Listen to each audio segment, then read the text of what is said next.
very good afternoon to one and all present over here. I am Dr. Suman Patel, Senior Resident, Department of PMR. And I am Dr. Lakshmi Sajit, JR, Department of PMR. Respected dignitaries, esteemed faculty members, dear colleagues, students, on behalf of the Department of PMR, AIIMS Bhubaneswar, we extend a warm welcome to each one of you to this program organized on the International Day of Persons with Disability 2025. We feel deeply honored and privileged to have with us some of the distinguished leaders from our institute who constantly support disability care and rehabilitation services. And we would now like to invite them to the dais. First, I would request Professor Dr. P.R. Mahapatra sir, Dean, Academic, AIIMS Bhubaneswar, to kindly come to the dais and have his seat. Sir, please.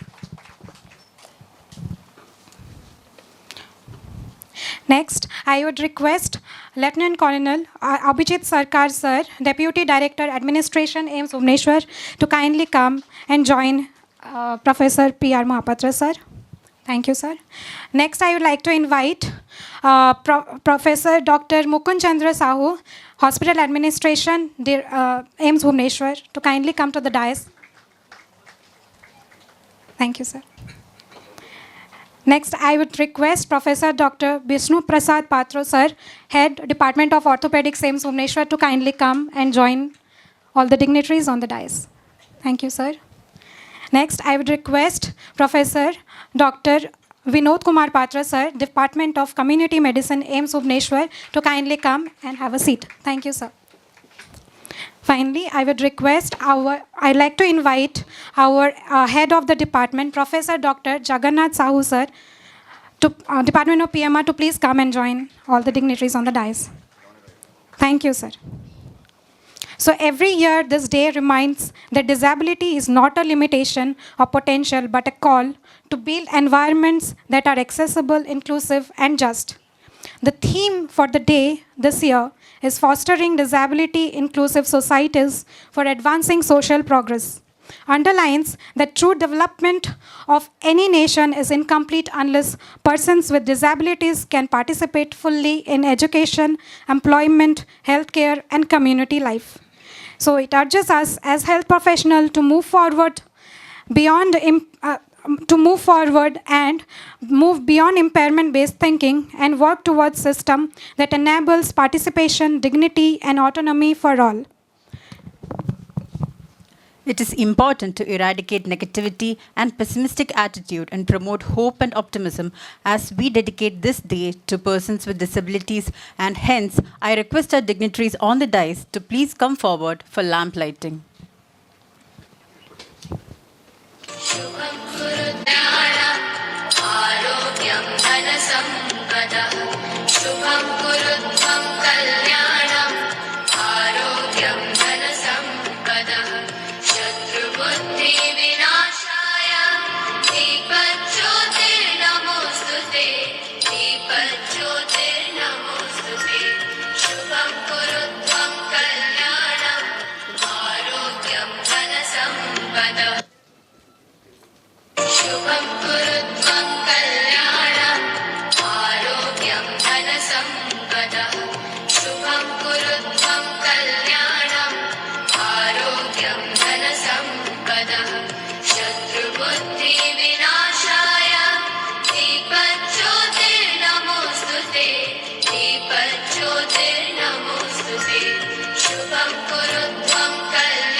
Thank you, sirs.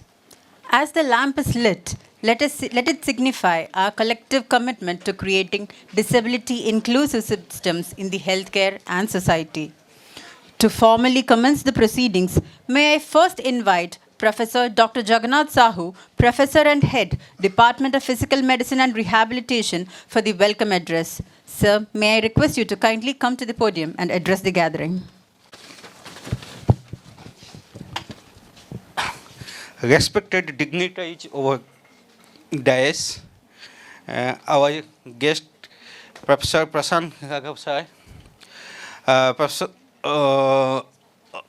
Professor Vinod Kumar Patya, Professor Mukund Kumar Sahu, and Mr. Abhijit Sarkar, and Professor Vishnu Patya, ladies and gentlemen, and all the my staff members, guests of the dais, over the dais, colleagues and friends, a very good afternoon to all of you. It is my great pleasure to welcome you to our commemoration of the International Day of Persons with Disability 2025. Each year, this day reminds us of our shared responsibility to build a world where every individual, regardless of ability, can thrive, contribute, and lead a dignified life. The theme for this year, Fostering Disability, Inclusive Societies for Advancing Social Progress, captures a powerful truth. A society only moves forward when every voice is heard and every person is empowered. Inclusion is not an act of charity. It is a foundation of true progress. When barriers, physical, social, economical, and attitudinal are removed, communities become stronger, workplace becomes more innovative, and nations becomes more resilient. Today, as we gather to reflect, learn, and celebrate, let us recognize the remarkable contributions of persons with disabilities across all sectors of life. Their achievements, creativity, and perseverance continually remind us that diversity is humanity's great strength. But celebration alone is not enough. This day also calls us to action to build disability inclusive societies. We must champion accessible education, equitable employment, inclusive digital and physical environments, and policies that safeguard the rights and dignity of all individuals. Most importantly, we must cultivate a culture that values inclusion not as an obligation but as a way of life. As we begin today's program, I invite each of you to engage with one open minds and compassionate hearts. Let us use this platform to deepen our understanding, strengthen partnership, and commit to tangible steps that advance social progress for everyone. Thank you for being here, and thank you for lending your voice to this global movement. Together, we can foster a future where inclusion is not an aspiration but a reality for all. Welcome, and let us forward to an inspiring and impactful event ahead. Again, I welcome all the dignitaries who come here with their busy schedule and helping us. Thank you for all. Jai Hind.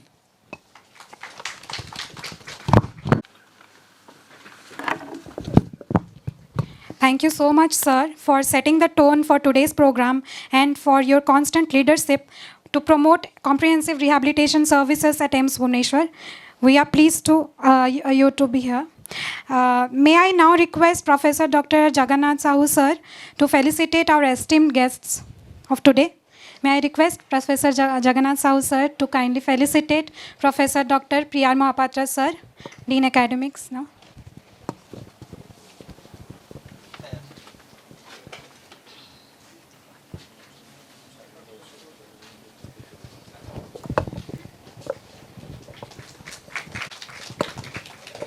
I now request, sir.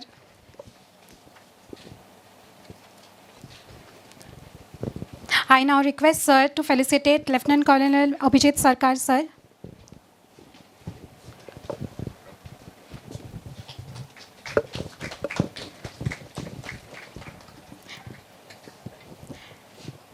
Now I request sir to felicitate Mukund Chandra Sahu sir.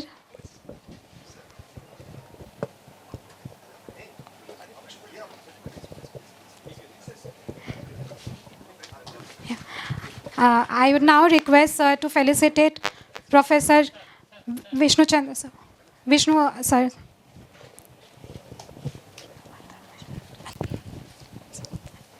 And I now request sir to felicitate Dr.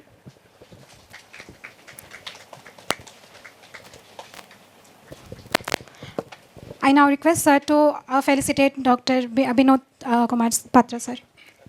बुला लेते हैं. Thank you, sir. We have another esteemed honorable guest for today. I would like to request Professor Dr. Ravi Narayan Sahu sir, Head Department of Neurosurgery, AIIMS Bhubaneswar, to kindly come and join other dignitaries on the dais. Thank you, sir.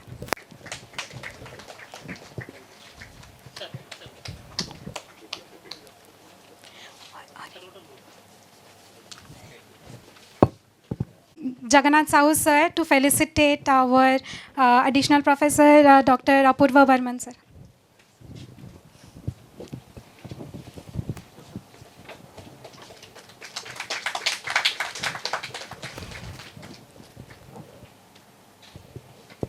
Thank you, sir.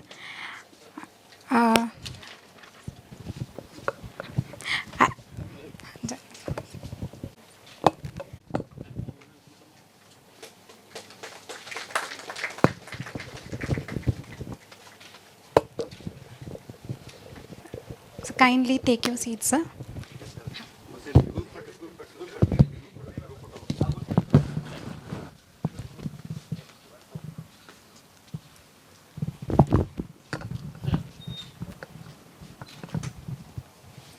We have a very special person over here who has contributed a lot to the Department of Physical Medicine and Rehabilitation and Patient Care and Management. From 25 years of distinguished service in the Indian Army to becoming the first physiotherapist at AIIMS Bhubaneswar, Sri Sarat Kumar Sadangi embodies dedication and excellence. We salute his remarkable journey and invaluable contribution to our department. Humility, he has done with humility and discipline, and he has always continued to inspire generations of therapists. So I request our Professor Dr. Jagannath Sahu sir and additional Professor Dr. Apurva Varman sir, along with Professor Dr. P.R. Mahapatra sir, Dean Academics, to felicitate Mr. Sarat Chandra Sadangi.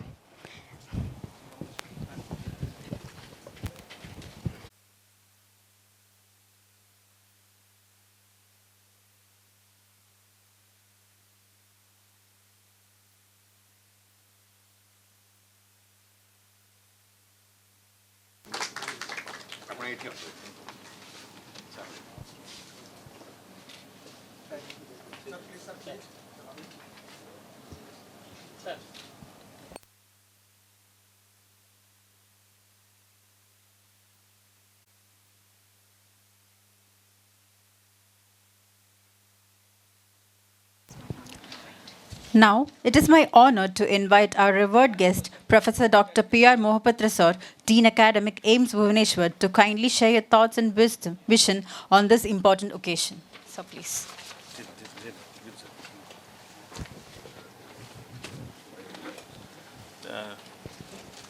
Respected our Deputy Director, Mr. Sarkar, Head of Department, PMR Dr. Sahu, and Professor Patro, ex-Dean Research, and Professor Sahu from Hospital Administration, Professor Patro from Head of Department Orthopedics, who is the actually backbone of the Orthopedics Department, means whole system, and respected Dr. Sahu, R.N. Sahu from Neurosurgery, Professor, and Dr. Apurva, my dear Apurva, who has been almost 13 years with us from the beginning in this hospital. So it's a profound, I believe that it's an honor to be here. I welcome you, all the students, faculty, staff, and our all district, all guests. And so, I mean, it's important to time to recollect the World Disability Day, which is announced by United Nations, known as International Day for the person with disability, not the day of disability.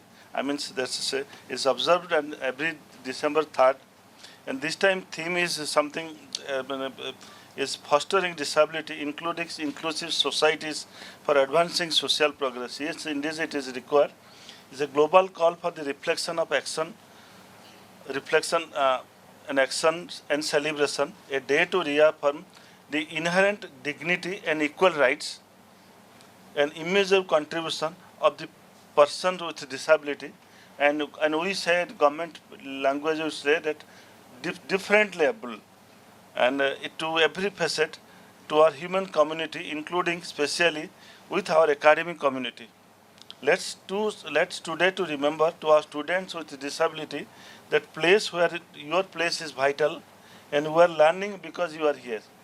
And our faculty and staff, your architects inclusion of this, you have been, that means founding the department, the classroom, lab, office, and the structure of this physical medicine and rehabilitation, and creating the institution is a valuable asset for the I think humanity and Eastern zone and the nation as well. And all of us, let's not just removing the barrier, but actively building the culture where everyone is opportunity to thrive, an equal opportunity to lead and shape future in a better way what we are today. Thank you for all our thank you for giving me opportunity to stay, and thank you for your commitment to AIMS, just not plus a place of learning. It's all place to serve the people, and in every way we can do it. We have been seeing the commendable work, the progress, particularly joining of the new staffs, this type of service they are doing. I think many dependent. I think Sarang Babu, I remember that many days, two people are working as almost overburdened. I mean, this all. I mean, department has been getting recognized day by day. I think this item shape has changed and it's destroyed by some because of this on unpreventable something. Because of the emergency was shifted there, so now they are in a full shape, have robot and many things to do. I think I wish all the success in future, and with a good faculty, good academics, and good outcome and patient care. Thank you very much. Thank you very much, sir, for your inspiring words. I now request Lieutenant Colonel Abhijit Sarkar, Deputy Director, AIMS Bhubaneswar, to share his words of encouragement with us. Sir, may I invite you to the podium.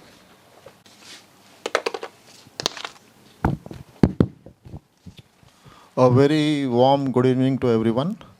Respected and honorable dignitaries on the dais, Professor Dr. Prashant Raghav Mahapatra, Dean Academic, Professor Dr. Vishnu Patro, Head of the Department of Orthopedics, Professor Dr. Binod Kumar Patro from the Community Medicine and Family Medicine, Professor Dr. Major M.C. Sahu from the Department of Hospital Administration, Professor Dr. Jagannath Sahu from the Department of Physical Medicine and Rehabilitation, respected and honorable dignitaries of the dais, Professor Dr. Abhinarayan Sahu, Head of the Department of Neurosurgery, and also Professor Dr.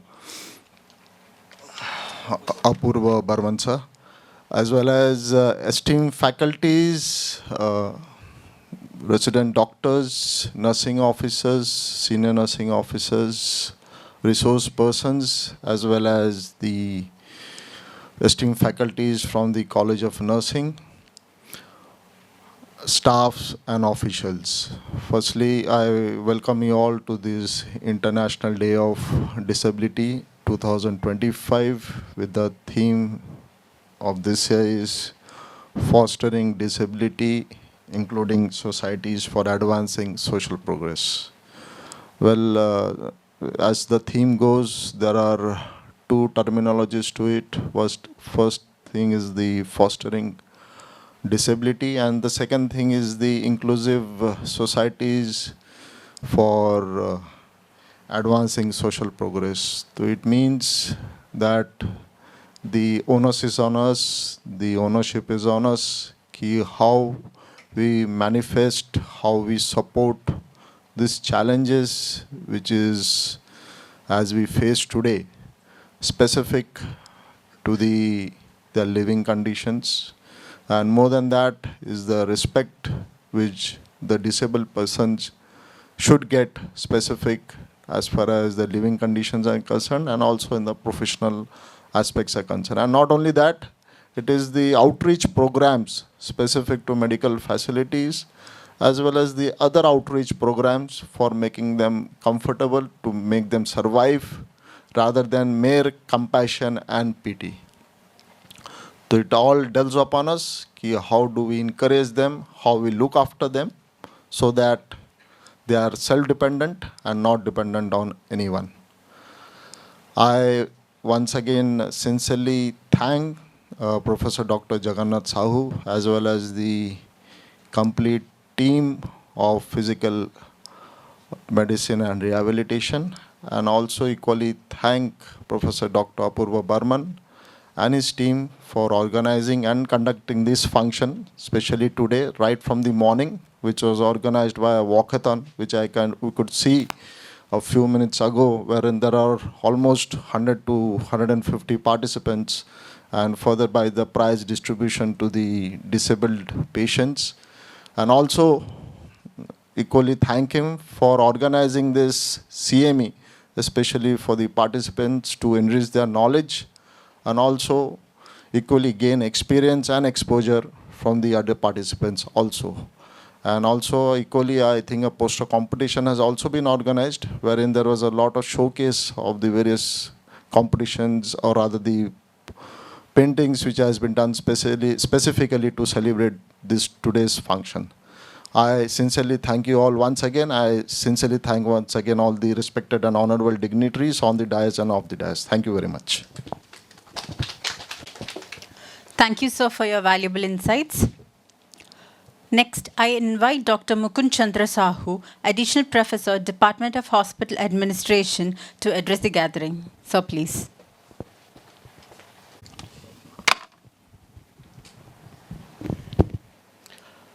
Very good afternoon. Respected Dean and Officiating Director, Executive Director, AIIMS Bhubaneswar, our DDA, Colonel Sarkar, Head of the Department, PMR, Dr. Jagannath Sahu, Dr. Binod Patra from Community Medicine, Head of the Department, Professor, I think, officiating, and our most beloved Dr. Vishnu Patra, HOD Orthopedics, and Dr. Sahu of the dais, HOD Neurosurgery, Dr. Burman, faculties, and nursing officers or other staffs. Actually, first of all, I will congratulate and best wishes for International Day of People with Disability. Theme, as you know, fostering disability inclusive societies for advancing social progress.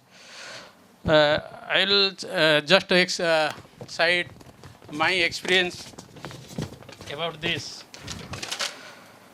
In the year 2023, I was selected to attend the workshop on social entrepreneurship for persons with disabilities. That was in BN10 Lao PDR. It was organized by APO, Asian Productive Organization, Japan. So I attended. That was from 14th to 17th November. That was a 1 week workshop, and I presented the country paper there. So thereafter, when I came back, I just thinking, okay, what to do, how to start about the persons with disabilities. The few days after, there was the celebration of this World Disability Day by PMR department, and also I was in dais. I got the confidence that the department is doing something, and they will be the help to me. And this year, few days back, I got a letter from that organization. What is the progress? How is your organization doing? And with the support, I mentioned all the things. What I took that what the department is doing, and I submitted the progress report few days back. The thing is, what I am seeing there, this actually for the persons of disabilities. And by the way, I am the member secretary of the disability board, and what we are trying, what we are able to do, what is going on, but it should speed up. Like a few days back, I visited the pharmacology department. I saw there is a ramp for the one faculty is there, she is differently able. So these are the things actually we should focus in that, how to include them in the mainstream of the society. It's a good thing, and I hope this department, physical medicine and rehabilitation, they will do a lot. They are the experts in that way. As an administrator, of course, we can collaborate, and we'll think over in that way. And HOD will help me, because another 2 to 3 years at least, what I have learned from there, and as they are monitoring from what is the progress going on in Odisha or some in this institute. So I hope that they will help and collaborate.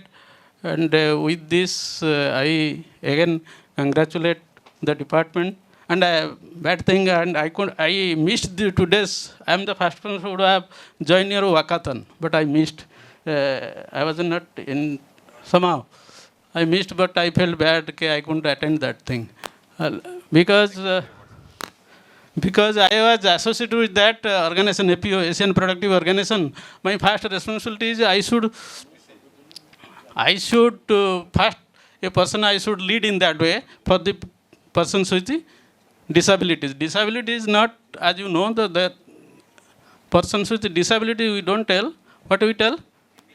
Differently able, those persons. Okay. So I hope the department will focus in that way, and Dr. Jagannath will lead in that way. The special focus towards the persons with differently able. Okay, with this I conclude my thank you. Jai Hind. Thank you so much, sir, for your valuable insights and your constant support to our department. We really appreciate it. I now request Professor and Head Dr. Vishnu Prasad Patro, sir, Department of Orthopedics, AIIMS Bhubaneswar, to kindly share his thoughts on this occasion. Good afternoon all.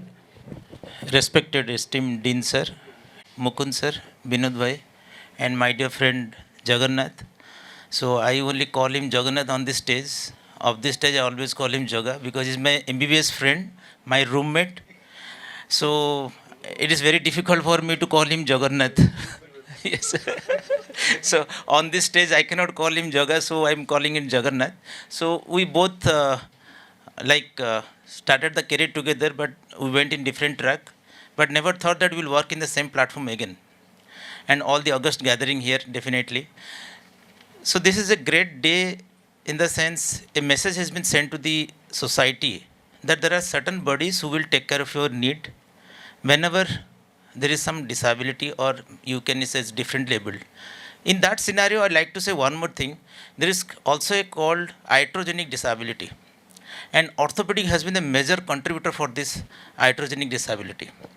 So if I talk of when I started my postgraduate in 2002, the percentage of disability following a operation was so high, I even many times think that whether should I operate or not, because now the patient is disabled and after operation also is going to be disabled. So why should I operate?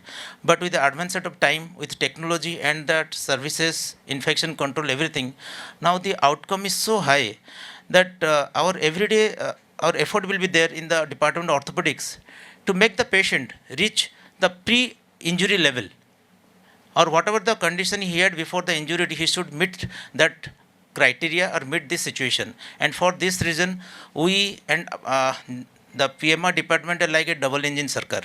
We cannot go to individually, because many times we are completely dependent on the PMR department to get the final outcome. We do a very fine surgery, but unless the treatment is there from the second part, 50% from the PMR, again the patient will reach a state of disability. Disability can be of a different category. So patient will be limping. So if might be done a very good surgery, if the patient is limping, we will definitely call as a disability only, because he's not able to do his work normally.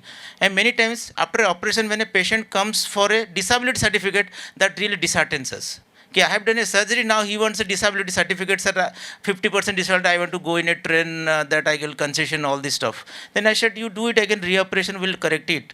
But all this can be minimized by proper surgery and the support of PMR. And I'm really lucky, because with just a phone call to Joga, he do my whatever the requirement is done. And Apurva is my very close friend, and whenever Jaga is out of the country or place, then Apurva take all the call, and he is very kind to me. And many times what happens in my department will say, sir, Jagannath sir is your friend, please give a call to him. Well, you tell my name, no, sir, you get a call, sir, he will do our work. Like getting a bed, for getting a CPM machine, all this stuff. But it has been very kind, because once I did a division knee replacement, I wanted an immediate CPM machine. And this department has only one, I think. And they were not able to spare to the department. I called Jaga, please help me in this. He said, okay, transfer the patient immediately. But this is only possible because he is there with me. So for that reason, I'm really thankful to this department, who has been a support all through my 8 years journey in AIIMS Bhubaneswar. And that is the reason my department is growing, not because of my department, but because of the support of the Dean sir, Director sir, DDS sir, giving the instrumentation to the department. We have one of the best equipments in the hospital, and support from this PMR department. So with that, I wish all the best for this 2 days conclave, and regards to Sahu sir and all the department of PMR and the staff. Thank you very much. Sir, for this friendly talk for today's program, and we deeply value the collaboration you have with sir, the friendliness you have with sir. So thank you so much for coming. And now we move forward, and I would like request Professor Dr. Binod Kumar Patra sir, Department of Community Medicine, to kindly come and speak a few words. Thank you, sir. Thank you so much. Respected Dean sir, DDA, colleagues on the dais, and friends, students, faculty. I'm going to speak in the CME, so I will just congratulate the department, Dr. Jagannath, Dr. Apurva Varman, all staff members, for celebrating to a scale. It was all last few years you have been celebrating every year sincerely in your department. This time you have scaled it to a level, and I wish in the coming years you will take it to the next level. All the best. Thank you so much, sir, for your kind words. Now I would request Professor Dr. Aryan Sahu sir, Head Department of Neurosurgery, to kindly come and speak a few words.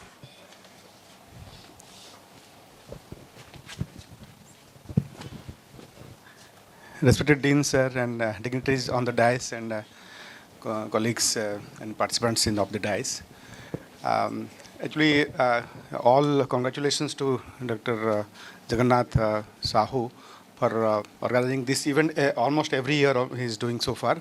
Last year we had a skit and everything done in the OPD foyer also. So as for the subject concerned, the purpose of this day celebration is to make awareness amongst all the people with special abilities. Basically, this is very important department. Actually, in fact, when I was IT chairman around 5 years back, there used to be a lot of communication from the ministry. At the time, we don't have email services by the some government side. So I used to receive a lot of parliamentary questions and assembly questions, etc. Regarding various matters, and I used to convey to the director at those times. So one case, there was a parliament question whether your institute is really fit for the patients with PWD or not.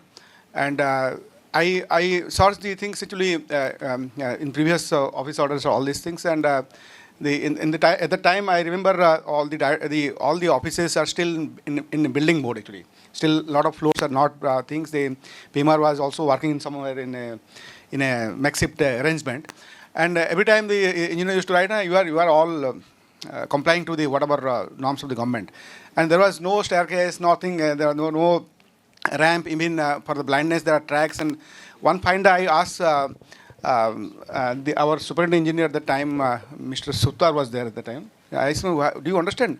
Sir, these are all questions come from the parliament, and we just have to answer it yes and then send it. Otherwise, it is not possible. So I at least should know what is this actually. Then he told us, and in fact, none of these things, including our OPD registration, everything didn't have a ramp at the time actually. It was true. Forget about even I don't have a line for the blind people to cross actually. I asked him, do you know how actually blind people has to go and on which track? And it is not that even now also, I don't know. It is still the tracks and crossing, we get it in airports only, not here actually. Even this stage is also not disabled, the PWD thing. Somebody comes on the stage, you cannot come with a wheelchair.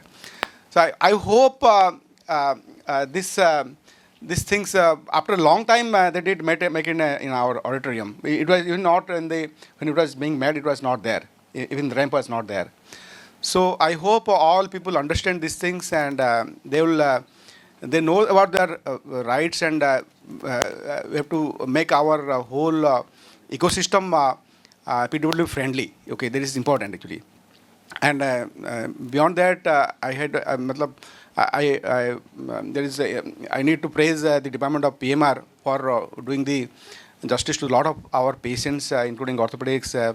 Neuro also another big domain who have a lot of patients with neuro disability, and a lot of patients they come with wheelchairs, they are paraplegic. Some patients need really intense PMR care. We have a regular consultation with the PMR department. They help us mostly, and beyond also the physiotherapy. They also try to help the patients on the rehabilitation part also. I hope I wish all the best to the Department of PMR for organizing this event, and I think the CMA is going on. I don't waste time much with these guys. Thank you for inviting me and be a part of the meeting. Thank you. Thank you, sir, for joining us, and thank you for your valuable insights. With this, we formally conclude the inaugural ceremony and move into the scientific session of today's CME. We request all our dignitaries on the dais to kindly join the audience as we proceed for the scientific session. We now begin the scientific session, where experts from diverse disciplines will share their knowledge on fostering disability-inclusive healthcare in society. Each talk will focus on a critical dimension of disability management, ranging from medical rehabilitation and assistive technology to pain medicine, prosthetics, and inclusive nursing care. Our first talk is on role of PMR in disability by Professor Dr. Jagannath Sahu, Head of the Department of PMR. This session will highlight how physical medicine and rehabilitation integrates medical, functional, and social perspectives to optimize independence and participation of persons with disabilities. So we request you to kindly take the stage and deliver your lecture.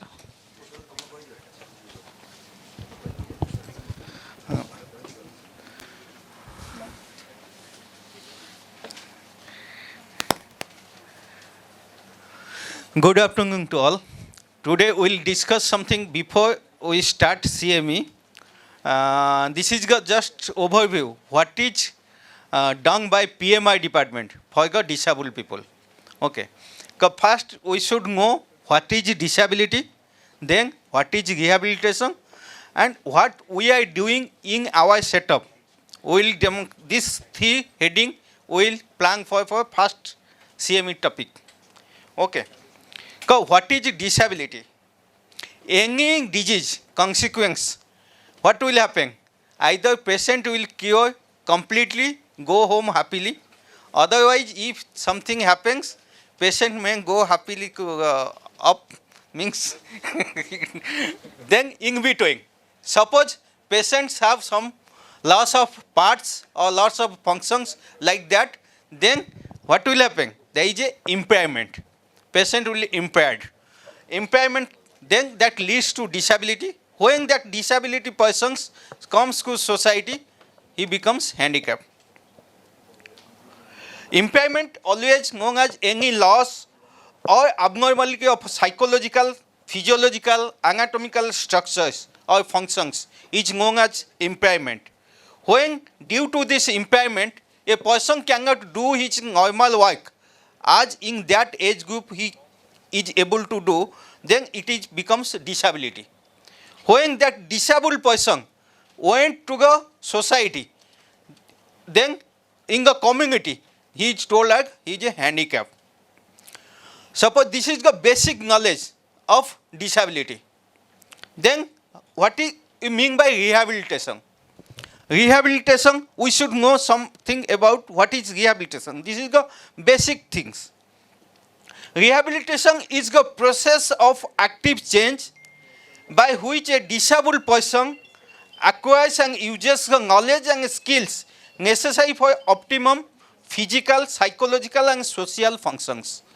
Rehabilitation means we have to rehabilitate whatever the impairment, existing impairment, try to correct it or try to balance in the society how he can do their normal life. Then this is the teamwork. Always rehabilitation has a teamwork led by physiatrist, otherwise known as physical medicine rehabilitation specialist, which is otherwise known as physiatrist.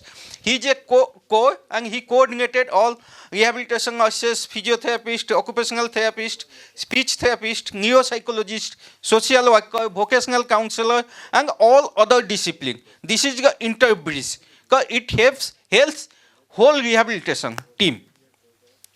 How it happens? I will tell one slide, rehabilitation process. How it happens? First, we have to assess the disabled persons. Actually, beforehand, I am telling it is purely the medical rehabilitation. Rehabilitation has a lot of field. Even if some mental person roaming outside, we are taking to some rooms, taking shelters, that is also rehabilitation. Social rehabilitation, that is done by Social Justice and Empowerment Ministry.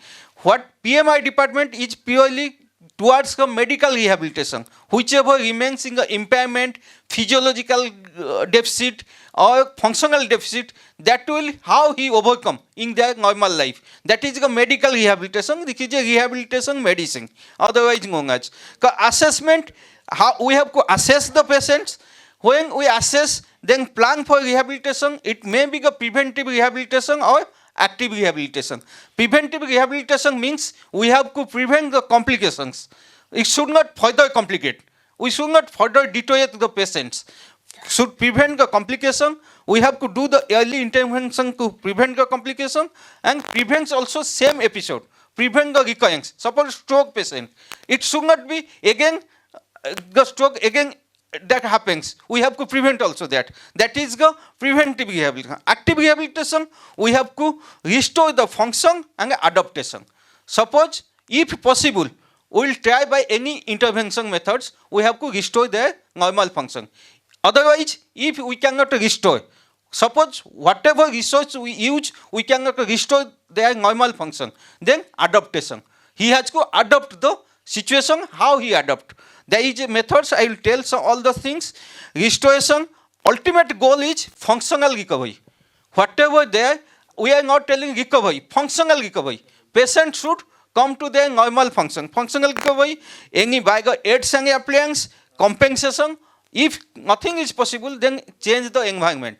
Environmental control. Like I told today, ramps is not there. That is the environmental control. You have to control which patient is not able to mobilize. He has to sit in a wheelchair, then how he will go to the stage without ramp. That is the environmental modification. That is one part of a medical rehabilitation. Then how it starts with? Our first is goal setting. What that person has a goal, future goal. We have to set the goal. Then after goal, assess that goal is attainable or non-attainable. That goal we can achieve or not achieve. If we can achieve, then interfere, then intervene, whichever methods we have. If that goal is not achieved, then change your goal again. Again set another goal. Suppose a person quadriplegic, we cannot think that he will walk. So how can we think? We have to, our goal is he has to mobilize through the wheelchair. So our aim should be how he has to use the mobile wheelchair. We teach them how to transfer the wheelchair to bed, how to use the wheelchair properly. Then our goal is defined. When there is a spinal cord patient, L1 level, our goal is he has to walk with support. Support we have to give A4 or with walking stick. He can walk. Our goal is different.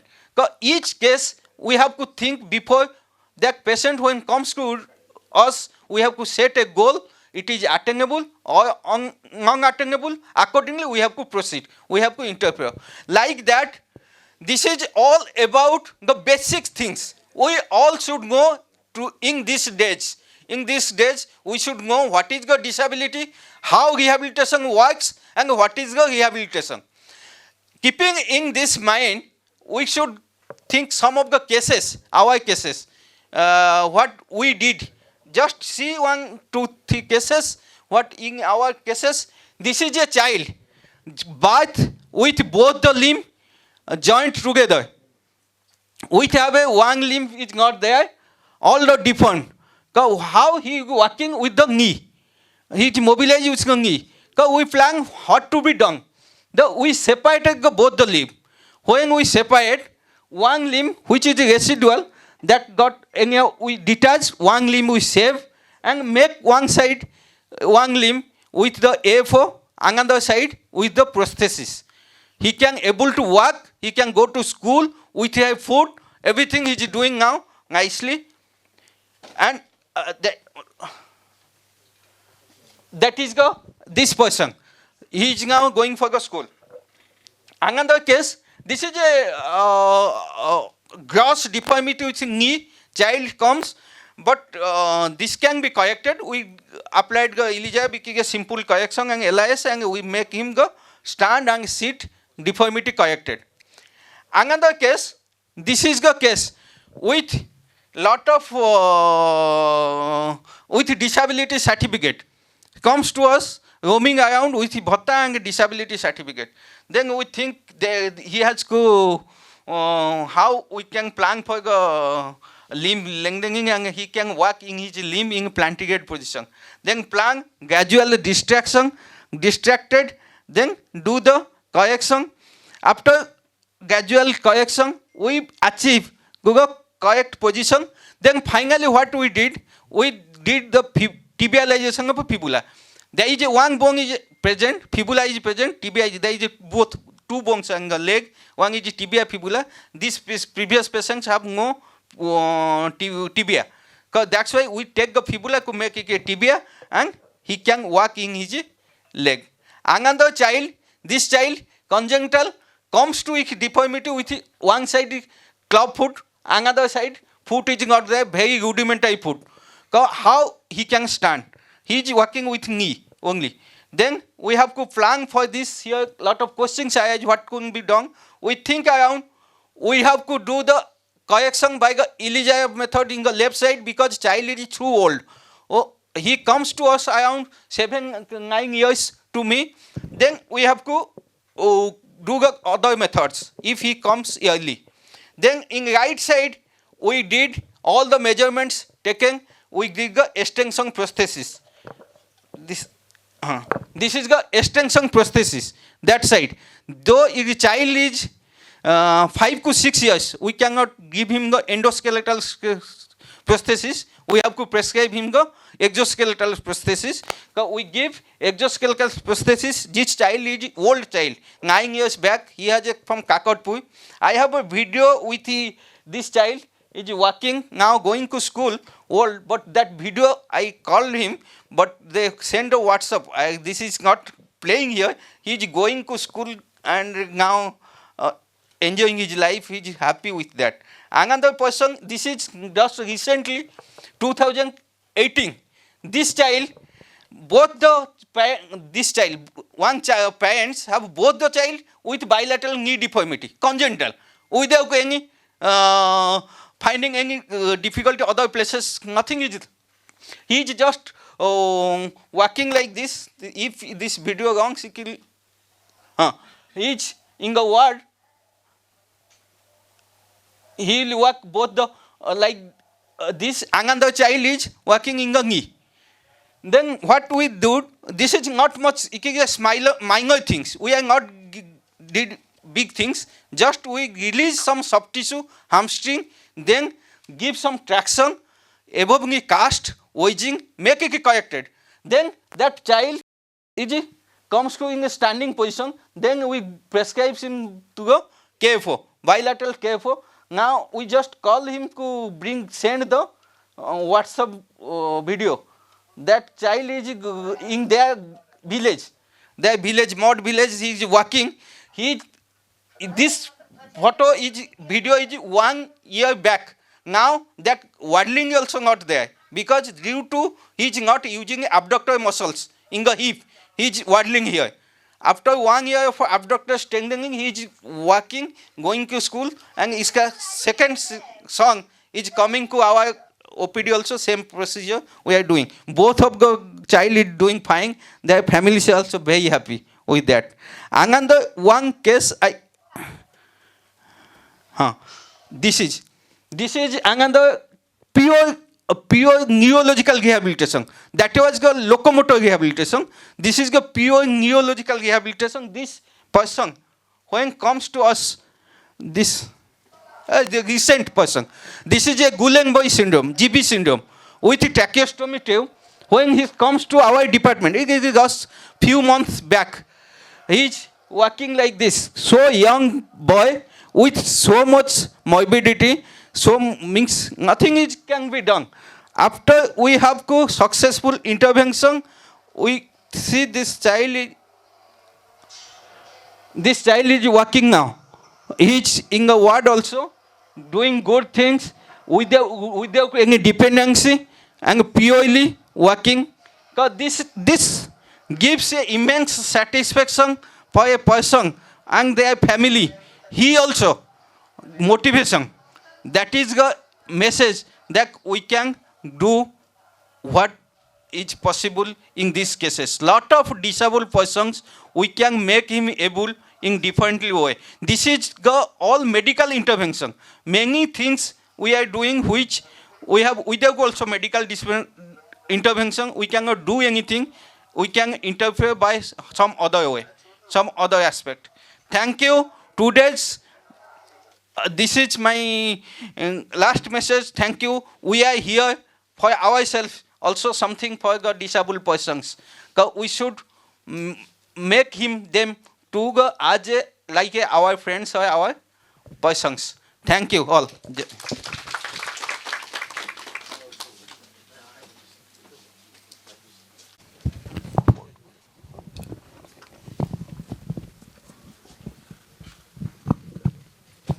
Thank you so much, sir, for sufficiently bringing out the central role of PMR in continuum of disability care from acute management to long-term community reintegration and sharing some of the success stories of rehabilitation. So we move on to our next topic of today, assistive technology for disability inclusive and equitable societies by Professor Dr. Binod Patra, sir, from Department of Community Medicine, AIIMS Bhubaneswar. I'd like to call upon Binod sir to kindly share this. Last. Yeah. Good afternoon, everyone. Again, coming back. So, what we do is something different. There are two types of people who are differently abled. A group of people who can reach to the OPD. There is a large number of people who cannot reach to the OPD. So, we deal with them, take to the respective institution, organization, and do something which is in the same lines, but on a technological front, it is on a milder form. So there comes the picture of something we call it as assistive technologies. So, I am joined by my colleagues, Dr. Madhusmita and Dr. Aparajita, for this presentation. This is some success stories. This is the first chartered accountant who is completely blind, and she has an aide, and she is performing as a full-term chartered accountant. So it's not locomotor disability. If I say assistive technology in terms of spectacles, I think 30% here will be disabled. But we have assistive technology, and we are mainstreamed. If there is a hearing aid and somebody doesn't have a hearing aid, we keep them away. काफ़ी लोग को उड़िया समझ में आता होगा, हिंदी समझ में आता होगा. So when we look at the concept of inclusion, social inclusion, if you go to the villages, there are so many elderly are kept outside the house because they are not part of the household productivity. If a lady 80 years who has a difficulty in hearing, difficulty in seeing, they are socially blind, socially deaf, and they are not part of the family. They are part of the family for ration. We get ration with them because we are 5-member family, we get a bigger ration. But they are not kept because they cannot cook, they cannot cut vegetables, they cannot take care of themselves. So that's the reality. What Dr. Jagannath has told, it is a much ahead of what you have done is excellent, but there is large number of people in the whole world. If you see the whole world, 8 billion, 2.5 billion, 5 billion require some form of assistive technology. And here if you see in medical schools, first year MBBS classes, when we say there are 40% people who either use spectacles or contact lenses or something, and they are mainstreamed, right? This gentleman, this lady is a full chartered accountant. He moved around and she is a ray of hope for many. This is again blind chartered accountant of Gujarat, wipes up the fate of liabilities. This is everyone must have at least liked, love sign or thumbs up you have done, right? This is a blind woman team who have lifted T20 World Cup, right? So again, they were trained, they are educated, and they are mainstreamed, right? So the rehabilitation was, Dr. Jagannath Sahu was saying, it is a much larger than medical rehabilitation. We take care of large number of rehabilitation as a team, neurology, surgery, PMR, largely PMR specialists are the anchor, and there are other people join, right? So if you see the landscape of India's disability, we have around 80 million disability people in 2021 census. In the whole world, we have around 2.5 billion who requires, out of 31% require some form of assistive technologies. So disability, we shifted from what Dr. Jagannath was, my colleague, was saying. We shifted earlier, it was from medical lens, we were seeing whether they require medical assistance. But now there is something called right-based inclusion. So it's a right. Disability, they have to be mainstreamed. United Nations called it as a rights, and we have to mainstream them, otherwise we are doing injustice to large number of people, which is not acceptable. So this is a newer framework of ICF. We have come from impairment, disability and handicapped to ICF. Impairment, my classification of, international classification of functioning. There is something called functioning, there is something called disability, something called health. So if you see a health conditions, whether like Dr. Sahu was mentioning, is stroke. So there are bodily structures which are affected, body structures, we call it as impairment. Activities, some activity we don't do, like I was telling the lady not able to cut vegetables at home. So there is an activity limitation, or I am not able to put on a sweater, I am not able to put on a shoes, I have activity limitation, and there is a participation restriction. If I am not able to put on a shoes, I don't go for a CME, right? So if I am not able to put on a jacket, I don't come for a CME. So whole disability has to be seen in the newer framework of something called ICF, that is functioning, disability and health, international classification. So there is a bodily impairment which we take care in as a team. Physical medicine takes care of this. They take care of the anatomy, restoring to the back to the anatomy and physiology. So that is what we say impairment.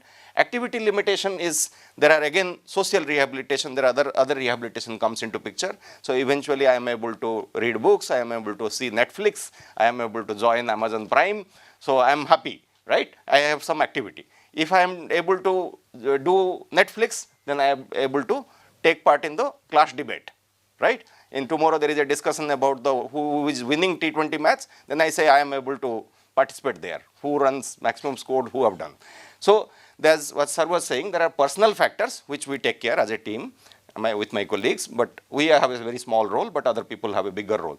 But there are environmental factors where Dr. Ravi Narayan Sahu was mentioning, ramps, there are aids, there are other things which are beyond medicine, It is completely engineering and other societal activities. So this is the same example, the stroke, there is a hemiparesis, what Dr. Jagannath started with, aphasia, praxia are there. So bodily structures are affected. clothing, walking stairs, communication, this is activity limitation, and not able to part in public transport, and other family members, they are not able to visit. So eventually we have to do something at here and something here to mainstream them.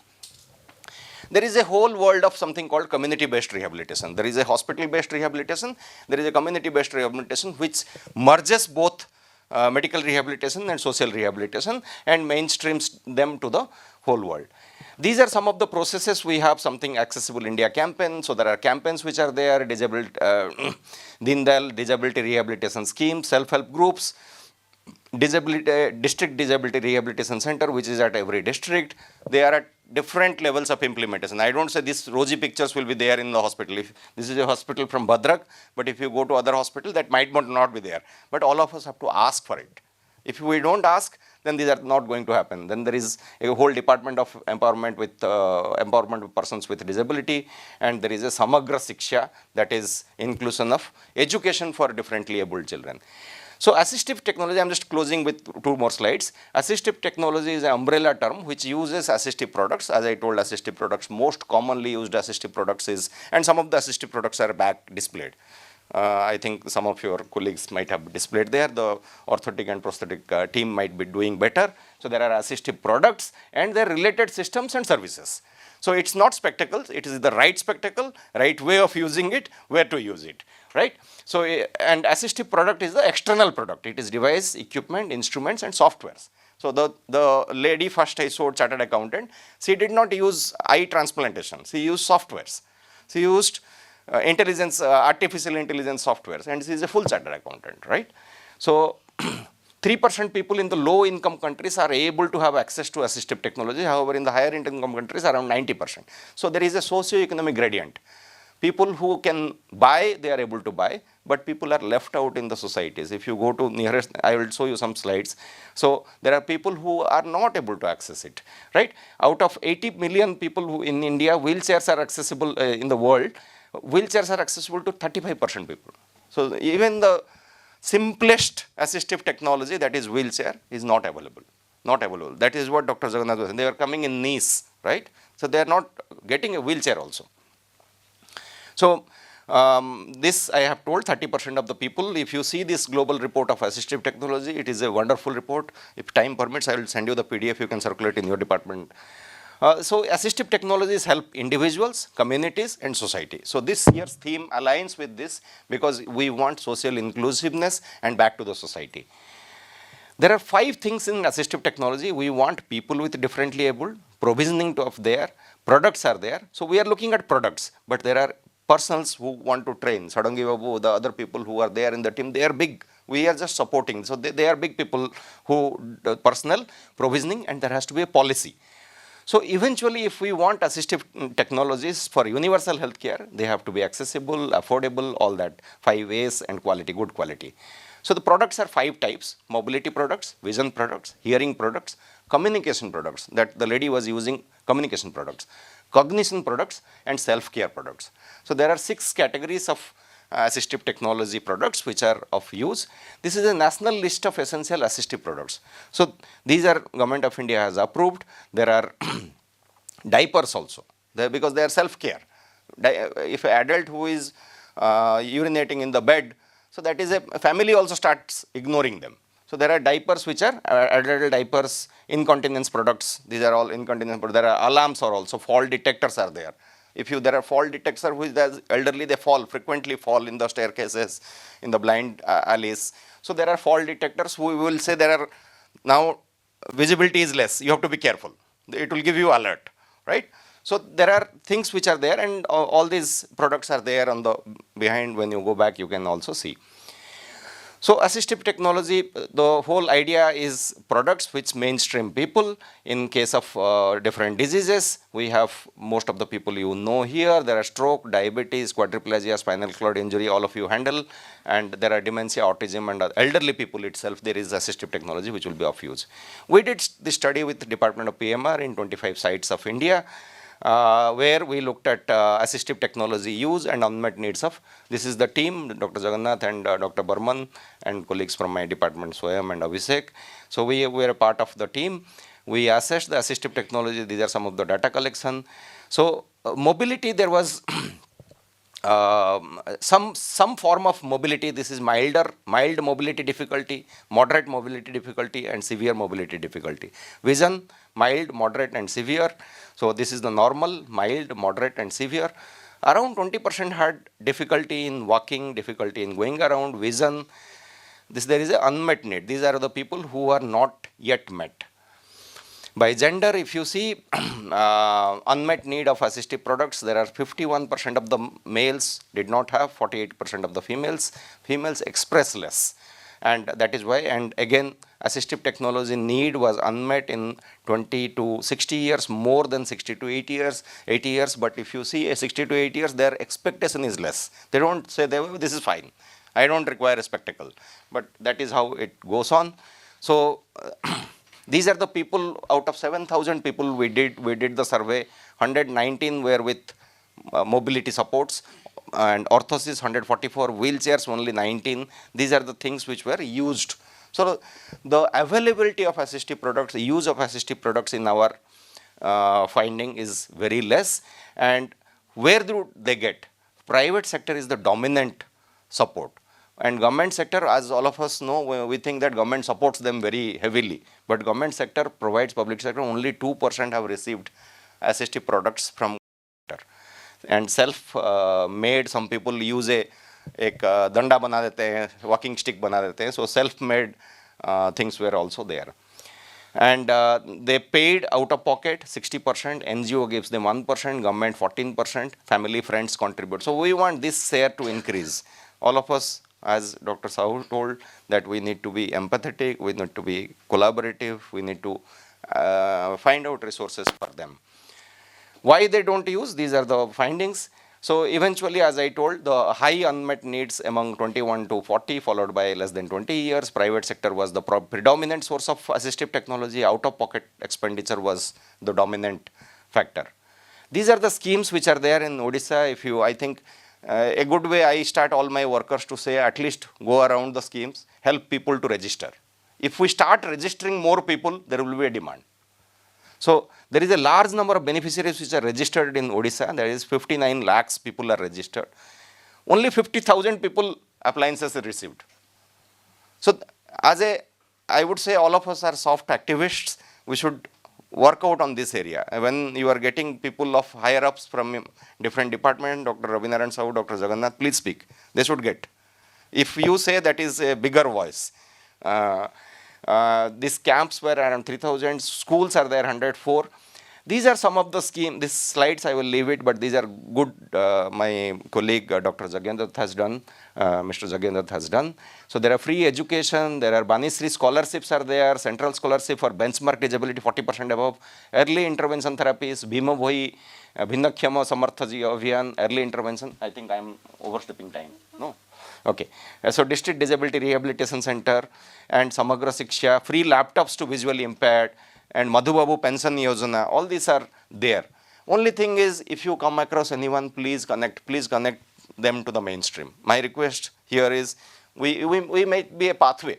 There are some people, I think many patients who come to your OPD also, you put a poster, let them log in, let them register, one of your social worker who can do that for them. These are central schemes, but most of them has a state counterpart. Majority are like that. So what we have initial, there are video relay services, there are Divya voice chatbot is there. So these are some things which have come in recent times, and there is a helpline number. I don't know, you have missed out 14456. So that helpline number they will connect you to the block level social service officer. So I stop here. Being disabled is not a tragedy, but how society treats disabled people, that's a tragedy. So we should not be part of tragedy, part of the solution rather than part of the problem. Thank you very much for the opportunity.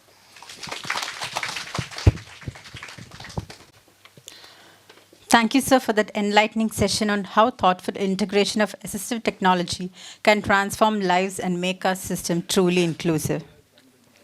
We now move to our third lecture titled Advanced Prosthesis, Bridging Ability and Independence by Dr. Swarupananda Mandal, Senior Resident, Department of PMR.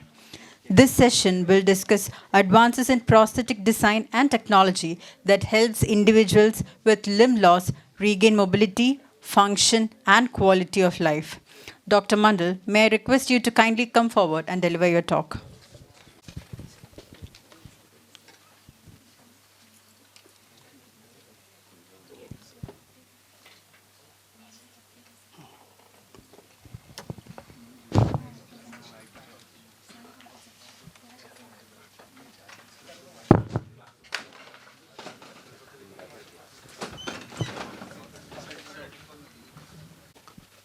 Good afternoon to our respected faculties and my beloved colleague. On this International Day of Person with Disability, we celebrate not disability but the power of ability, innovation, and human determination. In rehabilitation, our goal is not just to replace what lost but to restore independence and dignity. Today, as I present on advanced prosthesis, bridging ability and independence, we explore how cutting-edge prosthesis technology from smart sensor to bionic control is transforming lives by bridging science and humanity.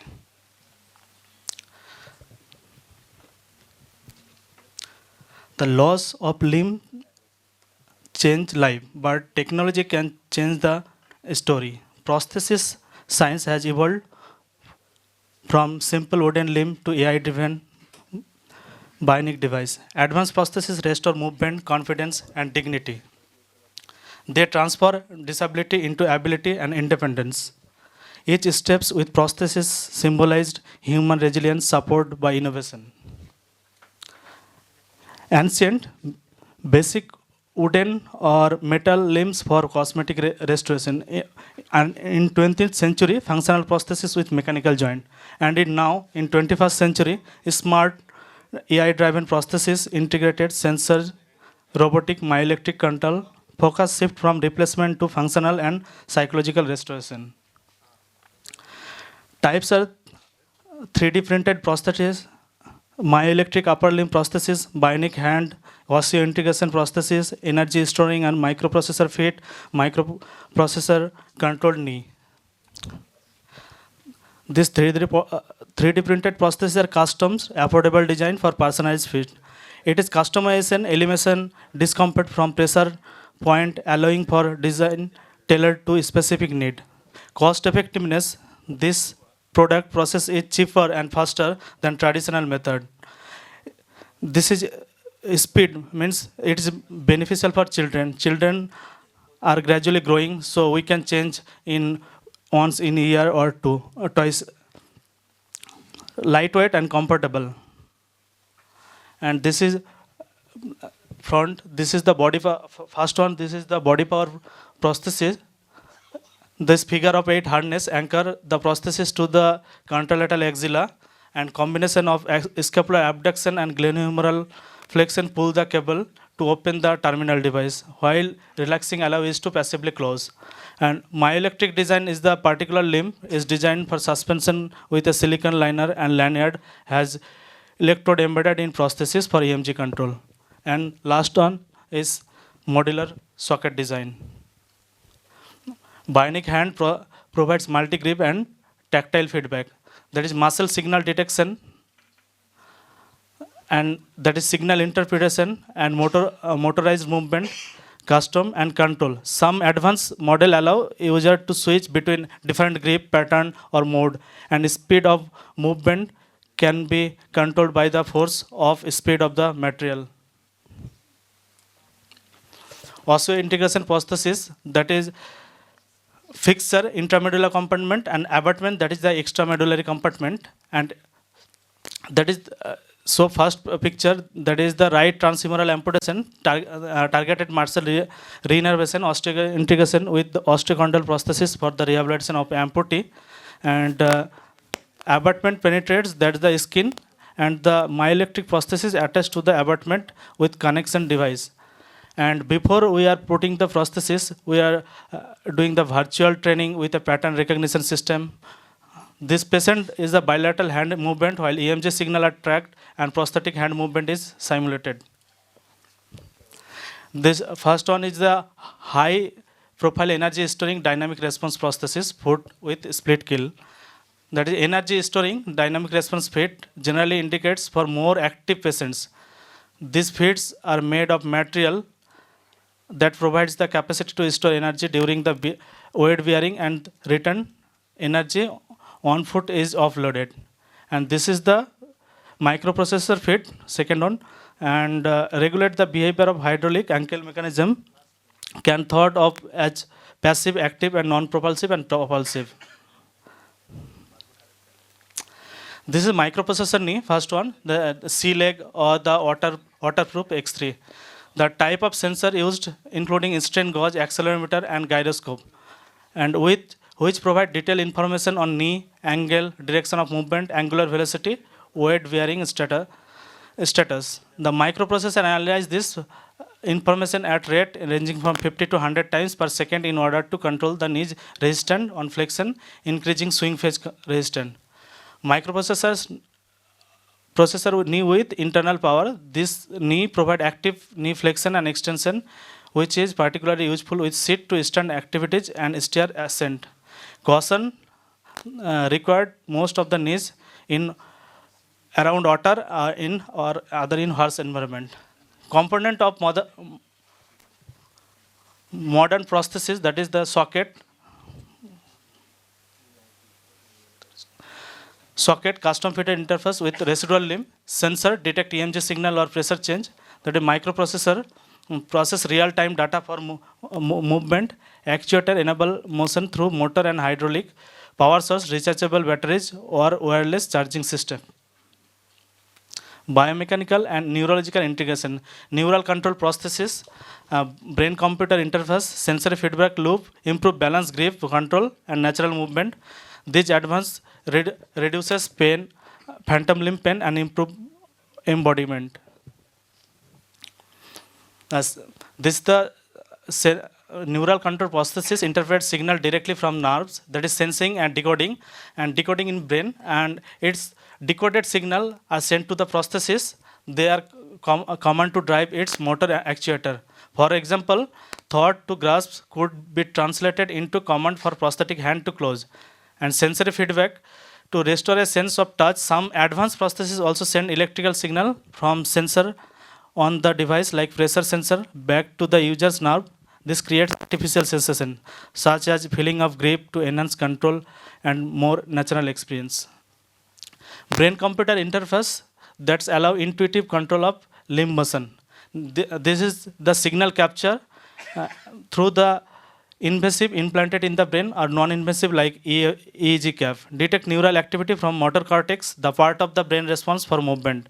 Signal processing, that is AI algorithm, process this raw brain signal to decode the user intent such as wanting to move their fingers to grasp an object. And command execution, the decoded command are sent to the prosthetic limb, allowing to move and perform the design action in real time. Role of modern rehabilitation. Early fitting and training enhance adaptation and mobility. Physiotherapist and occupational therapist ensure gait and balanced retraining. Prosthetic rehabilitation improves self-image, confidence, and participation. Integration with virtual reality and tele-rehabilitation enhance outcome.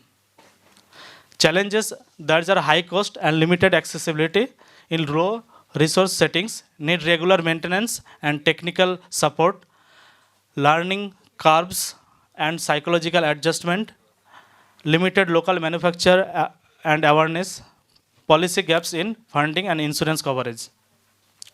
Future direction is AI and machine learning for adaptive gait pattern, energy harvesting prosthesis for longer battery life, 3D bioprinting and smart material for natural motion, full sensory prosthetic limb replicating touch and temperature, integration with digital health and wearable monitoring.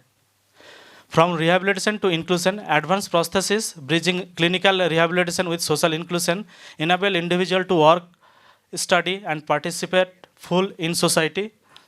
Each restored ability, support an inclusive and equitable community. When we give mobility, we give opportunity. And in conclusion, the prosthesis replaces a limb, but more important, it restores life. Advanced prosthesis embodied the progression of medicine, engineering, and human spirit, transform loss into function, dependency into freedom. By bridging ability and independence, prosthetics innovation creates a world with no barrier. Technology gives movement and rehabilitation gives support. Thank you.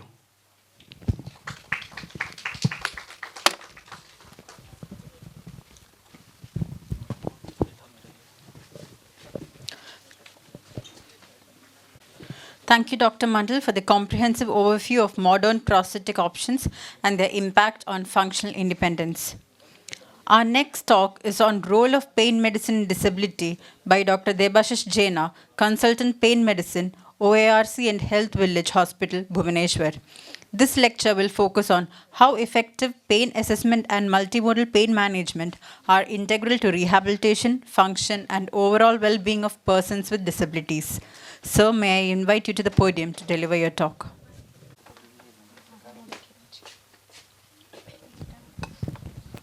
On this Persons with Disability Day, I would like to present my topic, the allotted topic, that is role of pain medicine in disability rehabilitation. So, as already discussed, rehab is a very vast topic, and similarly, pain medicine is also a very vast topic. So, I can go into detail, but I will summarize the links between disabled persons and pain management in the persons with disability. So what are the objectives of the presentation? To identify the goals in pain management in persons with disability, identify the specific challenges in diagnosing the chronic pain conditions, and the common pain conditions that is often encountered in persons with disabilities, and pain management strategies that is followed, and the evidence on prevalence and management of the common pain conditions, and the special considerations that should be taken into account while managing pain in persons with disabilities. So what are the types of pain in persons with disabilities? First is primary, that is primarily because of the disease itself. Let's say a person is suffering from spinal cord injury, and he or she is having pain in the waist and below the waist in the limbs. So that is because of the primary pathology, that is spinal cord injury. So that is primary pain. Secondary pain, let's say a person with amputation is having pain in the lower back because of the gait disturbances, that is called secondary pain. And coexisting pain can be similar to other populations, that is osteoarthritis, shoulder pain, that can be also coexisting in them. And another classification is, of course, the acute and chronic. We all know if it is less than 3 months, it is acute. If it is more than 3 to 6 months, then it is chronic pain. And another, according to the type of the pain, that is nociceptive, neuropathic, or nociplastic. Nociplastic is a relatively new term that is termed by the IASP, International Association for the Study of Pain, that refers to pain arising from altered nociception without a clear link to disease or injury. What does that mean? You all have heard about fibromyalgia. So this is a very common example of nociplastic pain where we don't find any particular injury or disease, but the patient feels pain. Other is CRPS, that is called complex regional pain syndrome. Some tension type of headaches are also there, that is called as nociplastic pain. So these are the common pain conditions, although it is not exhaustive, but these are certain common conditions that I have summarized. First is central post-stroke pain, spinal cord injury induced neuropathic pain, complex regional pain syndrome, spasticity related pain, phantom limb pain in amputees where the limb is absent but the patient feels in the non-existent limb. That is called phantom limb pain. And secondary musculoskeletal pain and cumulative trauma disorders because of use of these wheelchair, crutches, the repetitive injury leads to chronic pain. And coexisting chronic pain like osteoarthritis, frozen shoulder, that can be coexisting. So the goal of pain management among persons with disabilities is to reduce pain intensity, enhance activity of daily living, promote exercise participation, because if pain will be there, they won't participate in the rehab process, promote social functioning, improve sleep and psychological well-being, improve quality of life, and early return to work. So identifying pain in these patients can be challenging, especially in certain group of population. For example, patients with learning disabilities. Let's say autism patients, they are unable to express their pain. So how you will identify that they are having pain? And other disabled persons, they are having chronic depression, so they won't express much. So we have to look for certain cues in them, that is aggression directed toward themselves or others, altered expressions, changes in mobility or balance, changes in behavior, they can be tearful, irritable, or withdrawal symptoms can be there. Appetite changes or vocalization changes, confusion. These are the things that we can observe and identify if they are having pain. The pain management strategies involve the biopsychosocial model, including pharmacological, that follows the WHO analgesic ladder. Physical therapies, we all know about that. Psychological therapies, like certain cognitive behavioral therapy, relaxation techniques, mindfulness meditation, and orthotics that will be discussed by the respective. And then the interventional pain management, that is the specific role done by the pain specialist, and others. There are a lot other things for chronic pain management. I am not going into detail. So besides psychological therapies, we are coming to minimally invasive pain and spine procedures or interventional pain management. That is done when all the conservative rehab modalities fails. So we do certain injections, procedures that are commonly the intra-articular injections. We all know soft tissue injections, trigger point injections, joint injections, regenerative medicine. So what is regenerative medicine? We give certain injections that helps to regenerate the damaged tissue. That there are lots of things that are used, but commonly the petetrous plasma is very commonly used, also done in our department. Prolotherapy, where we inject dextrose 5%, 15%, 25%, depending upon the condition. Mesenchymal stem cell therapy, hyperacute serum, medical ozone is also being injected into the joints, soft tissue. Micronized fat is processed from the patient's cells, and that is also used. Alpha-2 microglobulin, BMAC, all these are things recently come up as a part of regenerative medicine. The next is spine intervention, where we do caudal epidural injection, transforaminal injection, facet joint injections, medial branch block for any spine pathology like prolapsed intervertebral disc, facet arthritis that cause to back pain, neck pain, or mid back pain. Then coming to botulinum toxin injection, that is mainly used for spasticity, but it has also role in chronic pain, where we are using this for osteoarthritis, myofascial pain, piriformis syndrome, for sciatica-like pain. So these are the recent indications. Also in migraine, botulinum toxin is used widely. Then coming to nerve hydrodissection. What is nerve hydrodissection? Suppose a certain peripheral nerve is entrapped. Let's say carpal tunnel syndrome, where the median nerve is entrapped here, and we feel pain in the hand.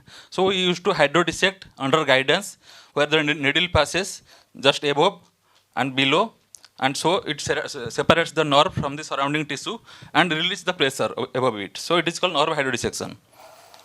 Then cryoneurolysis, where we use very negative, very low temperature to freeze the nerve and stop the neural pain signals from them. So I am coming to the slide for cryoneurolysis. So this is a direct application of cold temperature, approximately minus 70 degrees Celsius, to ablate the targeted nerve, resulting in reversible neuronal injury. That is reversible. There is no motor blockade. Only sensory pain carrying signals are blocked to the peripheral sensory nerve, and that is done under the ultrasound guidance, and that specific nerve is targeted.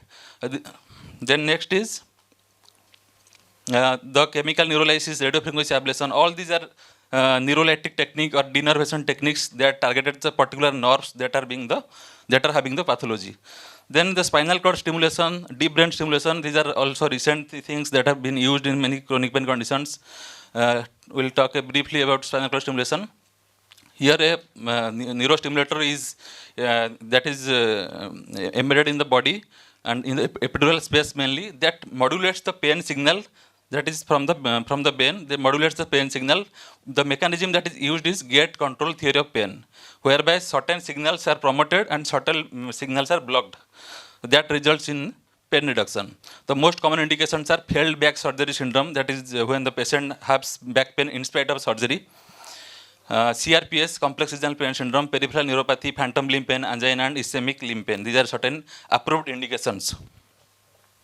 Coming to certain recent reviews on the prevalence of pain and management, particularly in disability conditions. So this shows the prevalence of chronic pain after spinal cord injury. That shows the pooled prevalence of overall pain is around 58%. So that is very significant. And the musculoskeletal pain is around 56%. Visceral pain is around 20%, and nociceptive pain is around 45%. So this is very significant. Coming to management of pain in patients after spinal cord injury, there is strong evidence that anticonvulsants, that is gabapentin, has a beneficial role in managing the chronic neuropathic pain. But whoever using the gabapentin PGs and SRs, I must say, you should able to titrate up to the maximum tolerated dose, not stay on the lowest dose possible to get the better results. I have seen many patients in spinal cord injury that are having severe neuropathic pain. They start responding beyond 900 mg of gabapentin. So you have to consider that. So this is the first line approval with evidence. And then we see that this transcranial direct current stimulation, repetitive transmaxillary stimulation, these are also being used and having positive evidence in spinal cord injury patients. Coming to central post-stroke pain, neuropathic pain, these affects around 11% of patients with stroke, and more than 50% of patients with strokes affecting the somatosensory tract will develop this pain.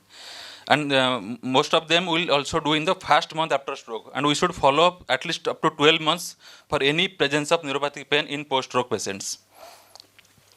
The review on the management of the post-stroke pain, the TCS have a robust efficacy evidence than anticonvulsants. So TCS must be used while managing this post-stroke pain. Opioids have not very good role. There is distinct lack of psychological intervention studies. Acupuncture and virtual reality have some evidence. And the transcranial magnetic stimulation has the most robust evidence among the neuromodulation techniques. So unlike spinal cord injury, where we saw that the anticonvulsant have a good role, here in post-stroke, we see the tricyclic antidepressant has a better role. Then coming to amputation, where we see phantom limb pain and painful neuroma, the incidence is very high. The prevalence is very high. 69% after dysvascular amputation have this kind of pain. And when coming to the treatment part, we see that there is very lack of evidence because of the small sample of patients that have been used till date for research studies. But spinal cord stimulation and cryoneurolysis, these two techniques have evidence for managing phantom limb pain. So I would like to say for cryoneurolysis, cryoneurolysis in phantom limb pain, which nerve it targets? Suppose it's a below knee amputation, it targets posterior tibial nerve. And if it is above knee amputation, it targets sciatic nerve and femoral nerve. So it depends on the level. Then coming to last, that is cerebral palsy.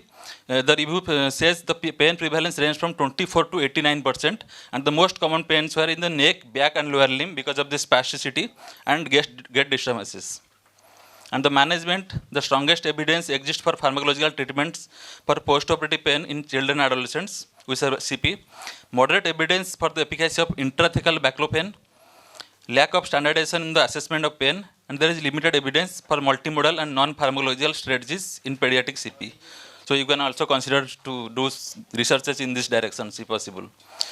What are the special considerations in persons with disability? For pain management, it should be minimally invasive. Let's say for a polio patient, a spinal cord injury patients, they already have undergone major surgeries. So we cannot do very highly invasive procedures. Suppose they are having PIVD or disc prolapse, facet joint arthritis. So we always have to give them minimally invasive options. The cost benefit analysis should be done at least in private setups because they have already invested a lot in their treatment and rehab process. Holistic approach is a must because we cannot, a single approach cannot manage the pain completely. It should be patient-centric, depending upon the financial condition, the goals, the activity level of the patients, and it should be collaborative because there is lots of, as discussed already, lot of scheme and trust are there. They can help reduce the financial burden of these patients while managing.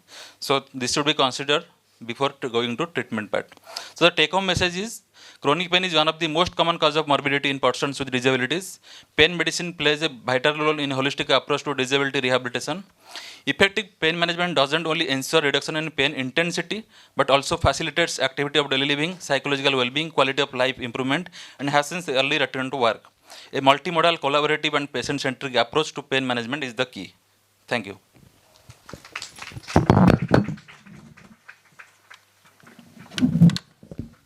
Thank you so much, sir, for illuminating the critical interface between pain medicine and rehabilitation and highlighting the recent advances and newer approaches to improve pain, to improve function by addressing pain. So now proceed to the next topic, role of prosthetist and orthotist in disability management and social integration by Mr. Sanjay Raut. So I would like to request Mr. Raut to deliver his lecture. Thank you, madam. Refreshments and snacks outside. So if anybody wants, you can have it. After this lecture, if anybody wants, they can avail it. Attend snacks, yeah. So, first of all, thank you for the opportunity to present a paper here. So, today my topic is role of prosthetist orthotist in disability management and social integration.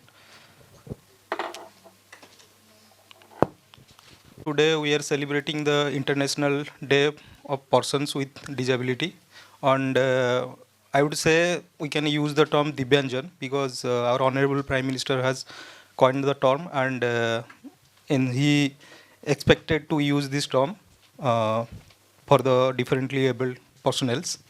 So, like I said, the theme for this for today's theme is fostering disability, inclusive society for advancing social progress. Fostering disability means we have to support the disabled personnels or Dibyanjans so that they can go back to the society or to the mainstream society, so they have a socio-economic life or a valuable life in the society. And the significance of the day is to celebrate, to promote inclusion, accessibility and empowerment for the peoples of disability. And the role of prosthetists and orthotists is particularly for the locomotor disability of personnels, and it has some roles in the other spectrum also, but we mainly play in the areas of locomotor disability because our role is very much critical for those kind of patients. So the P&O works within a multidisciplinary rehabilitation team to collaborate with other healthcare provider to deliver a comprehensive rehabilitation outcome. Because in some cases, without the prosthetic orthotic intervention, the whole management cannot be possible. So in the later on my slides, I will show you how we are helping the patients or making contribution for a complete rehabilitation. So before jumping to the presentation, I'd like to get your attention to the statistical part, because as you see, according to the WHO, 15% of world population experience one or other form of disability. Like it's a huge number of peoples. Like the world population 15% are disabled means we are getting less 15% contribution to the whole society. As per census 2011, unfortunately this is the last census, it's back 15 years back, almost 15 years back, and the population was like 26.8 million peoples, like 2.5 crore people are suffering with some kind of disability. And as per World Bank report, 40 to 90 million peoples, like 4 to 8% of populations having some form of disability. So it's a huge number, I mean to say that. So our role, therefore our role is very critical. So most of the people living in the rural areas where the modern healthcare or rehabilitation facilities are not developed, so they don't access to that particular facility. So 20% of persons having disability, those are having movement related or locomotor related problem. So having said that, so how the large number of people's are disability, so what is the economical impact to the society or at large to a nation? So according to UNDP report, the workforce participation of the disabled personnels only 36%, means out of the 100% disabled population, only 36% able to get opportunity in the job. And you can think that if you are not having a income source, what impact it would have on your family. Then the next thing is that in India, it could cost 3 to 7% of our GDP. Like if you are not having an inclusion to all the peoples, it's hugely cost to our economic. So like it almost 4.5 lakh crore annually loss to our economy. It's a World Bank 2017 report. And according to the Rights to Persons with Disability Act 2016, only 4% job is reserved both in government sector. Disabled people should access to 4% reservation in government setups. It's the RPWD Act says.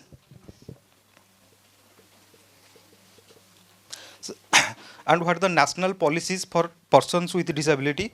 National policy recognize that persons with disability are valuable human resources for the country. We cannot sideline them, or we cannot have a pity outlook towards them, or they cannot like survive in other form or like in support. They must be come to the mainstream society, and they are entitled equal opportunity like the normal people, and we must protect their rights and full participation of society by making them able.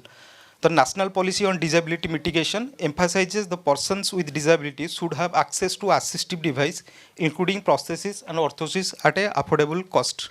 But now in today's scenario, if you see, most of the disabled peoples, either they don't have the information or they don't have the resources to reach a rehabilitation setup or to get the appropriate assistive device for them to get into the mainstream society. So here in this picture you can see a young adolescent child having both bilateral problem in both legs. One side he is wearing a orthotic like a AFO, ankle foot orthosis. This is specifically helps in mobility problem in the ankle joint or foot problem.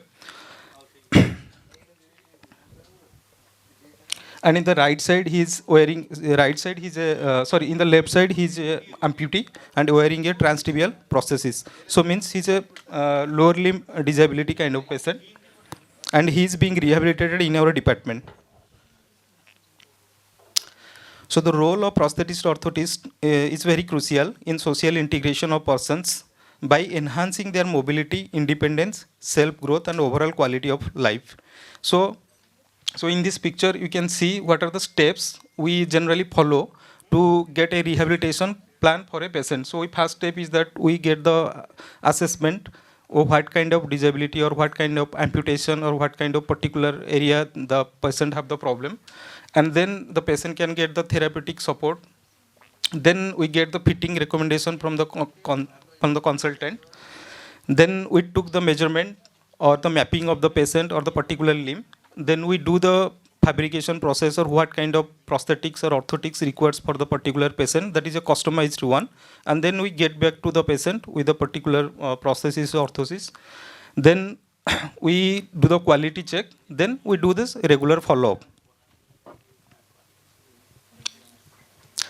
Then what is the key contribution of P&O for the disabled population towards social integration? We help in restoring mobility and function by providing appropriate prosthetic and orthotic solutions. Then by getting them, they get some kind of independence. By getting those, their psychological well-being is improved, and by doing so, the social stigma we generally associated with a disabled persons, like somebody is not able to walk.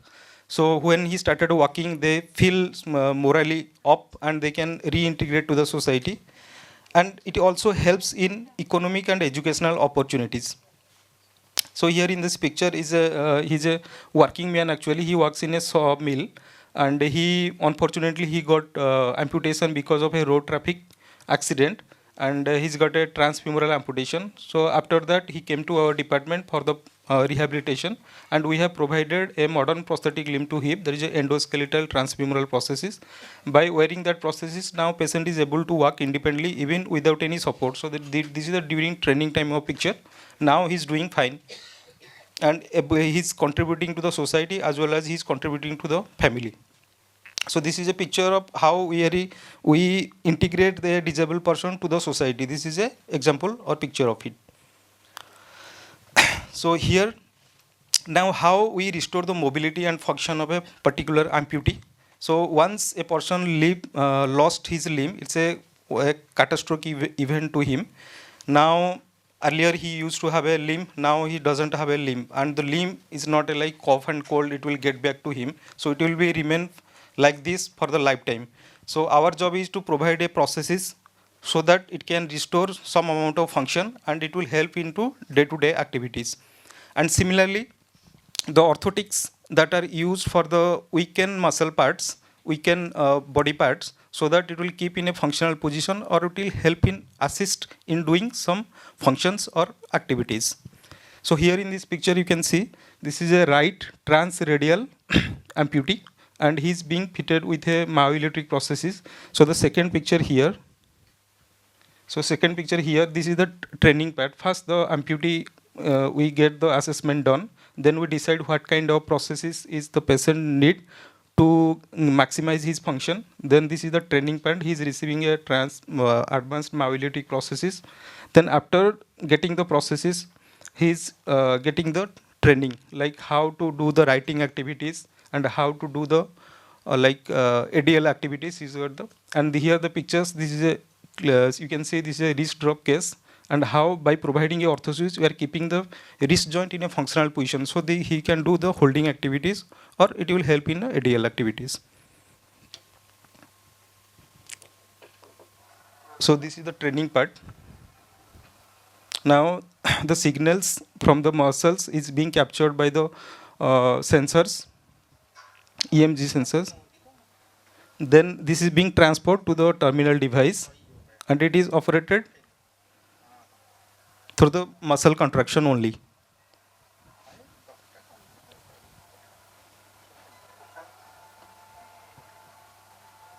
And now this is that same patient is doing, after completion of the processes, that patient is doing writing activities, so that he can go back to his original job and resume his job and reintegrate into the society.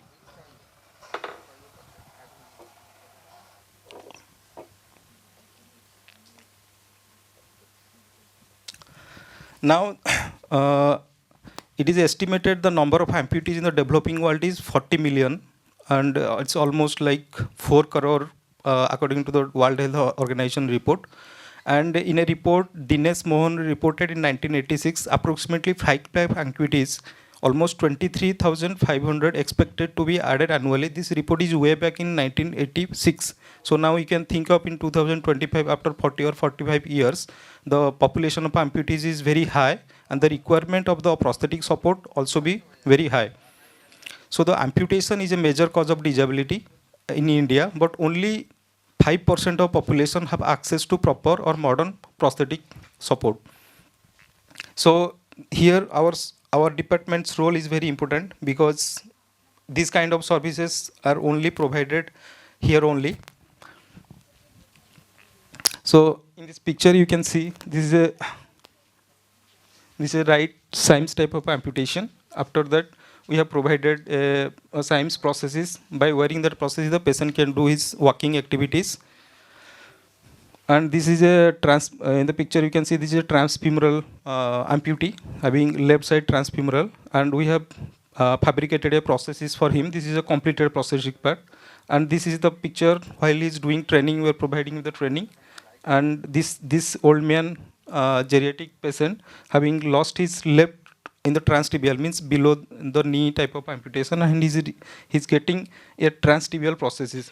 And similarly, this is a cosmetic restoration type of hand prosthesis, cosmetic hand prosthesis.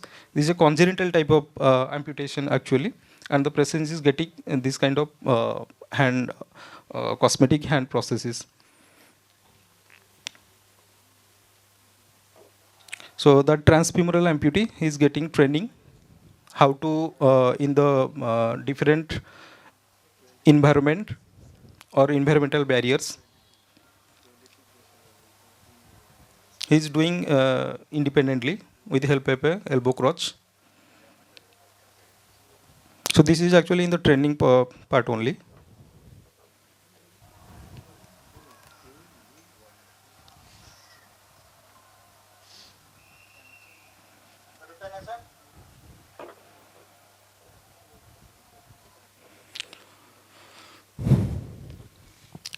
Now, as you know, diabetes is very prevalent nowadays, and because of diabetes, there are a lot of diabetic foot ulcer cases are getting, and because of diabetics also there is amputations are also frequently occurring. Earlier, the road traffic accidents numbers are higher, but nowadays the amputation due to diabetic or any kind of vascular condition is very higher.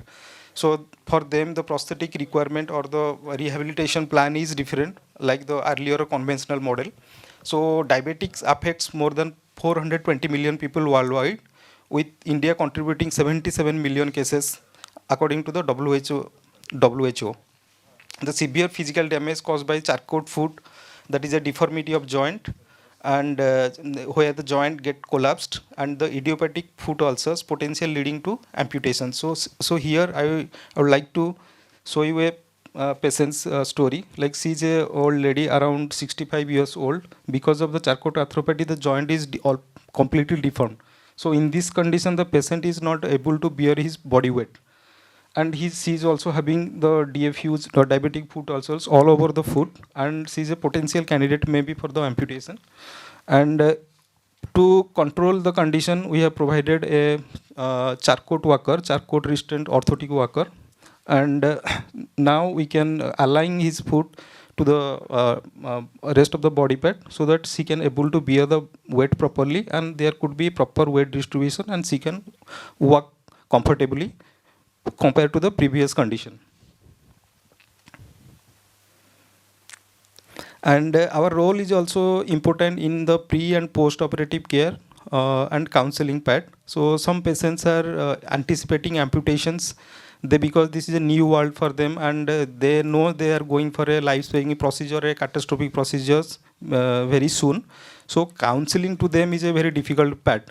So in this picture here, so here in this picture, this is a picture of Ewing sarcoma. This is a young lady, and she is supposed to go for an amputation very soon.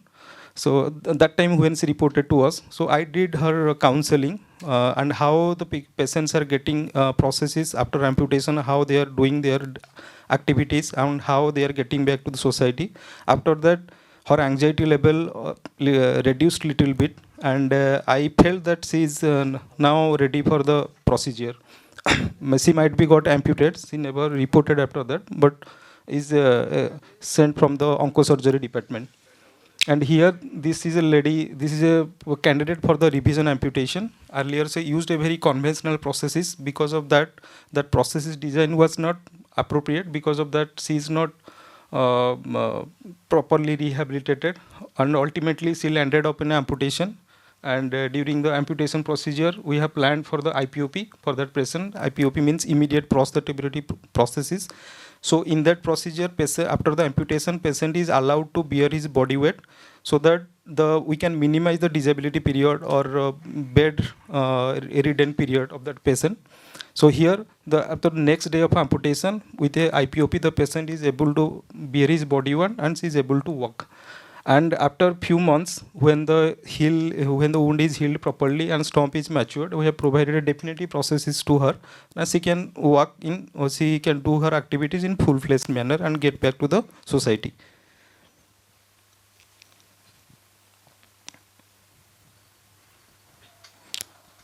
So this is the picture the next day of amputation, where she is walking with the help of the IPOP.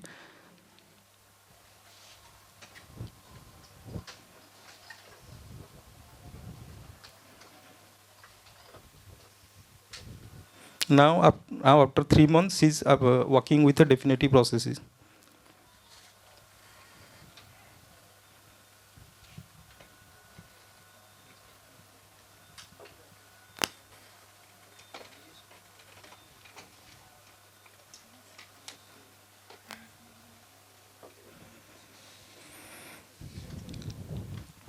So now on the promoting independence. So by enabling individuals to perform ADL, they have the sense of independence, that they don't need support of any other person to do basic activities like going to a toilet, or preparing food, or having a meal.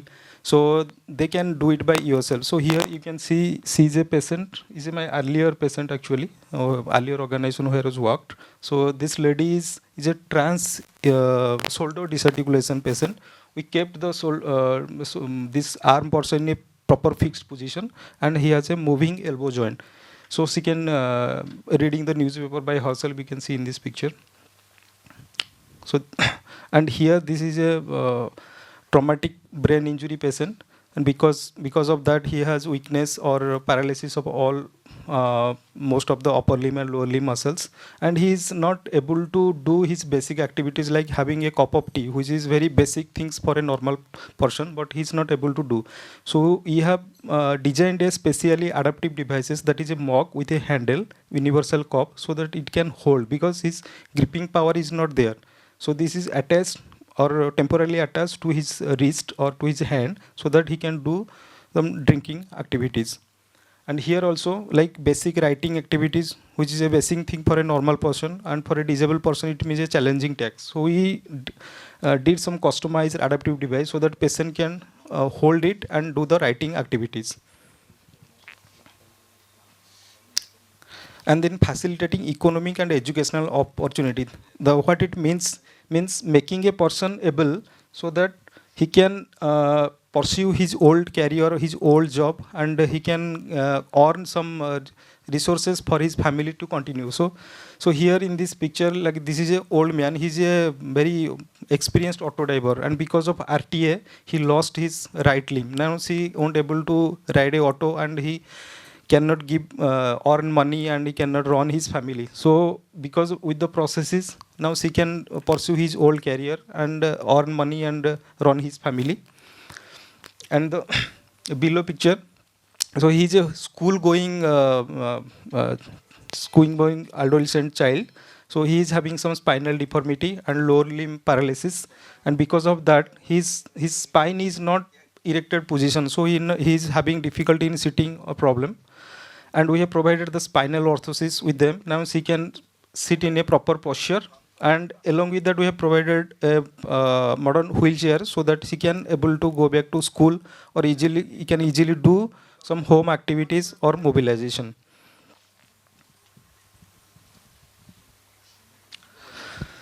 Now our role is also helpful in improving the psychosocial well-being. So access to appropriate device significantly improve the self-esteem. Disabled personnel can pursue the recreational activities like you must have aware that recently in the Paralympic Games, some of the para athletes won medals for our country. So in that also the role of pre and O is also important, because without a processes they won't able to do or work or do the adaptive things which they are doing. So here in this picture you can see here in this person, this is Para Archal Payar Nag. She is only from Bolangir district.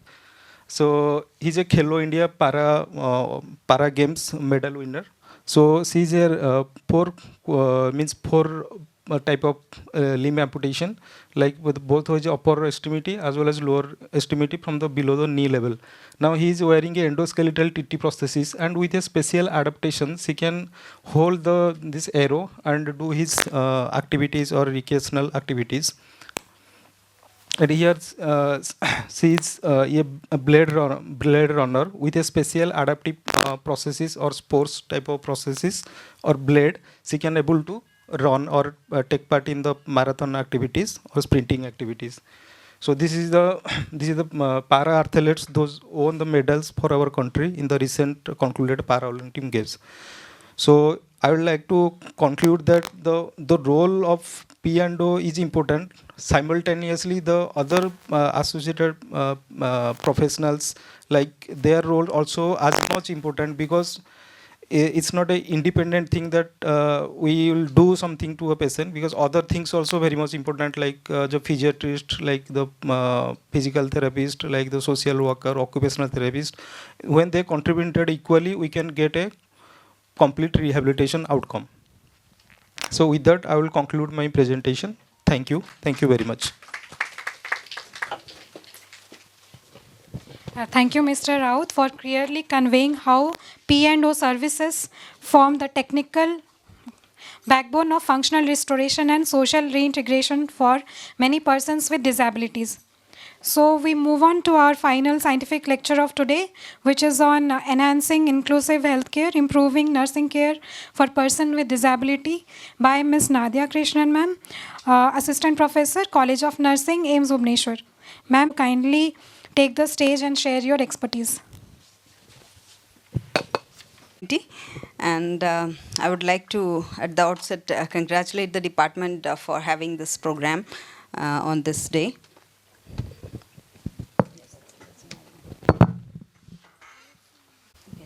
So good afternoon all. So many of the things that are there in my slide has already been done by the previous speakers, so it'll be easier for me. So first of all, we have been talking about disability and inclusiveness. So I won't be dwelling much on these topics. I know I'm standing in between the tea and the end of the session. So we know that like disability is different from any other kind of health conditions, because there is an interaction, there's a very complex interaction between the health condition, the environmental factors, and also many personal factors. And this is where the role of nurses and also a broader aspect of the team comes in. It is not visible over there. The health conditions like diabetes, stroke, and other things, and personal factors like age, education, gender, cultural background. I'll be dwelling a bit on this. So disability inclusive healthcare means that we take into account that the individuals are very important participants of our society, and that we need to promote them to come back into the mainstream and to work with dignity. So that is what we mean by that. So why do we need this inclusivity? Some of this has already been done. The WHO report, it says 15 to 16% of people are with disability, and that amounts to 1.3 billion people. So that's a huge number that we are talking about. And also WHO again reports that disabled people are likely to die 20 years earlier, and also they may have the double jeopardy. That means they experience poorer health, and also they may have all those conditions which we were discussing previously, the personal factors, the economic factors, the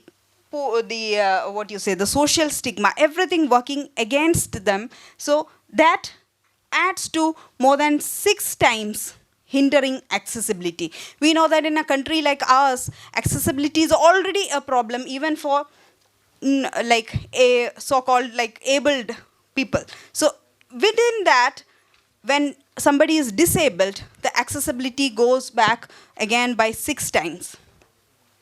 So this stats again, like world, we have seen in India also, we, as the previous speaker was telling, we have data of the 2011 census. So within that, Odisha is again high on the list of number of disabled people, and 7 categories of disability were checked.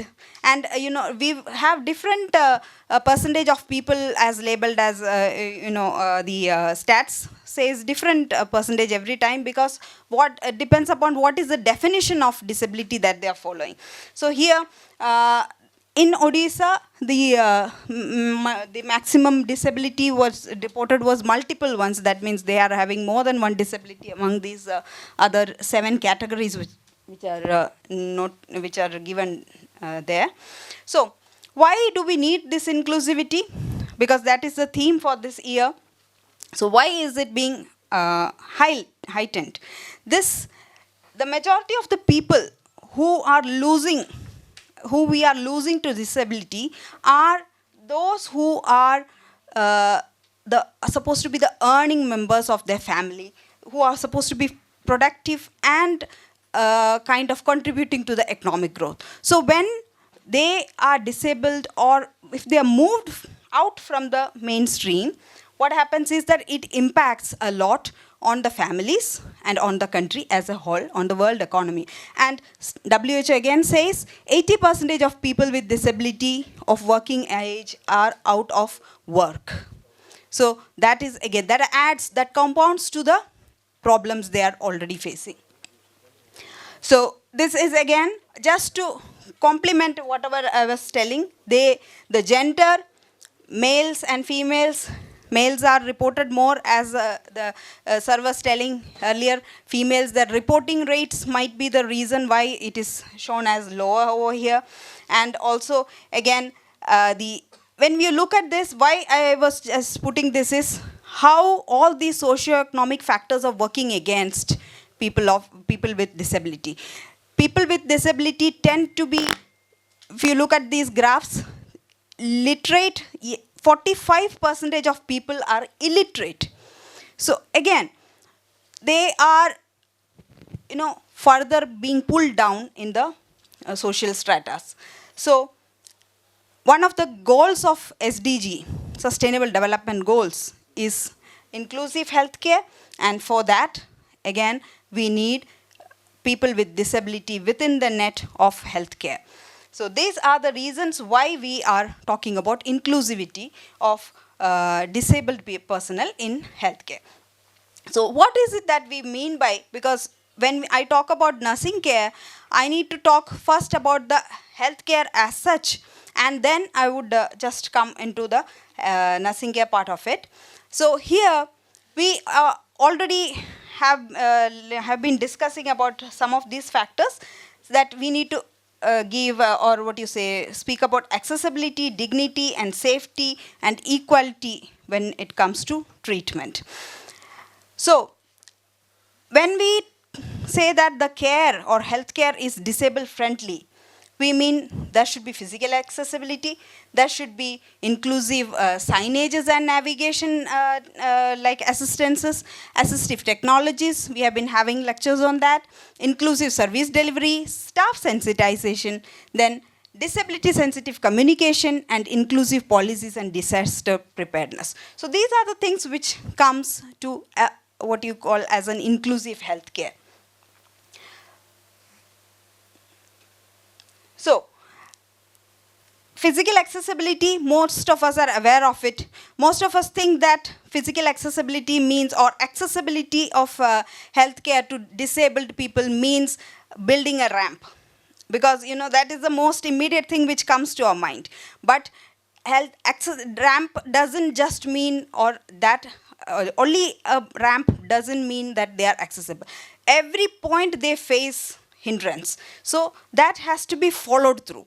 So there has to be multiple things, wheelchairs, then accessible toilets, slip bars so that they can hold themselves without falling, and adjustable counters. So these are all things which are there. But as sir was telling in the previous lecture, even the most basic one, that is the wheelchair accessibility, that itself is a very big question mark, very, it's on the lower side when it comes to our setups. So these are some of the physical accessibility. Most of us have seen this, and we have it in many places. Then other things like signages and assistive technologies, we have already had an entire class on this. So I'll move on. Then, disability sensitive communication. This is very important. When it comes to nursing, or when it comes to any healthcare professional, communicating with disability, I am talking of disability in the whole sense, like that includes the hearing disabled or visually disabled. So, the training for staff, or sensitizing the staff in that particular direction, that is needed, because most of our courses, they are not very inclusive of disability training. So what happens is that when somebody enters a particular job, they may or may not be aware of the special needs which this class of population has. Then coming to the training and sensitization, this is what I was telling. There are some things like disability etiquettes. That means how we address a person. A simple step was like redesignating that as Divyang Jan instead of the Viglang Jan, which we used to call. So that is a major step. That actually shows an attitude change in how we approach disability. And also another thing in this is emergency protocols. We all have disaster preparedness. We have a script for disaster preparedness, what we need to do in case of certain events or cyclones, things like that. So is disability included in that? That is again an important aspect, because they need special assistances when it comes to moving. So then inclusive policies, anti-discriminatory policies and audit systems. Recently there was a news wherein some hospitals were flagged as to having not followed the disability provisions which were outlined. So coming to what the healthcare team as such and nurses in particular can do. So improving attitude. I have put 2-3 slides on this actually, because this is a very important aspect. Our attitude towards people who are differently abled, that is where a lot of problems arise. Many of us do not know, and many of us know, but we have a different attitude towards it. So understanding our own biases as to what I am thinking about another person's ability. Am I competent to think about another person's ability apart from that physical, whatever. So that is something which we need to think about. So if I know that, okay, I am thinking in a biased way, I may do something, or I may change my behavior towards the person who is in front of me. So then again, as I was telling, it's our own attitude and the attitude of the person who is in front of us. Both it reflects. If we are treating them badly, or if we are not treating them as per with dignity, that shows our attitude towards a particular another human being. So awareness and sensitization and combating stigma, the same thing, that how you make an assumption about like quality of life. Sometimes we go with this assumption that their quality of life is lesser, or something lesser than what other people might be having, or that they cannot make decisions for themselves. So this is a bias which is there within us. So we need to actually treat them with autonomy, give them the power to make their decisions if they are competent to make it. So that competence, that should be decided. So in this regard, there might be training sessions. There are many films and movies and documentaries which have changed our attitude. Say, for example, the film the Tare Zameen Par. So their entire attitude towards particular disabilities were that was being scrutinized.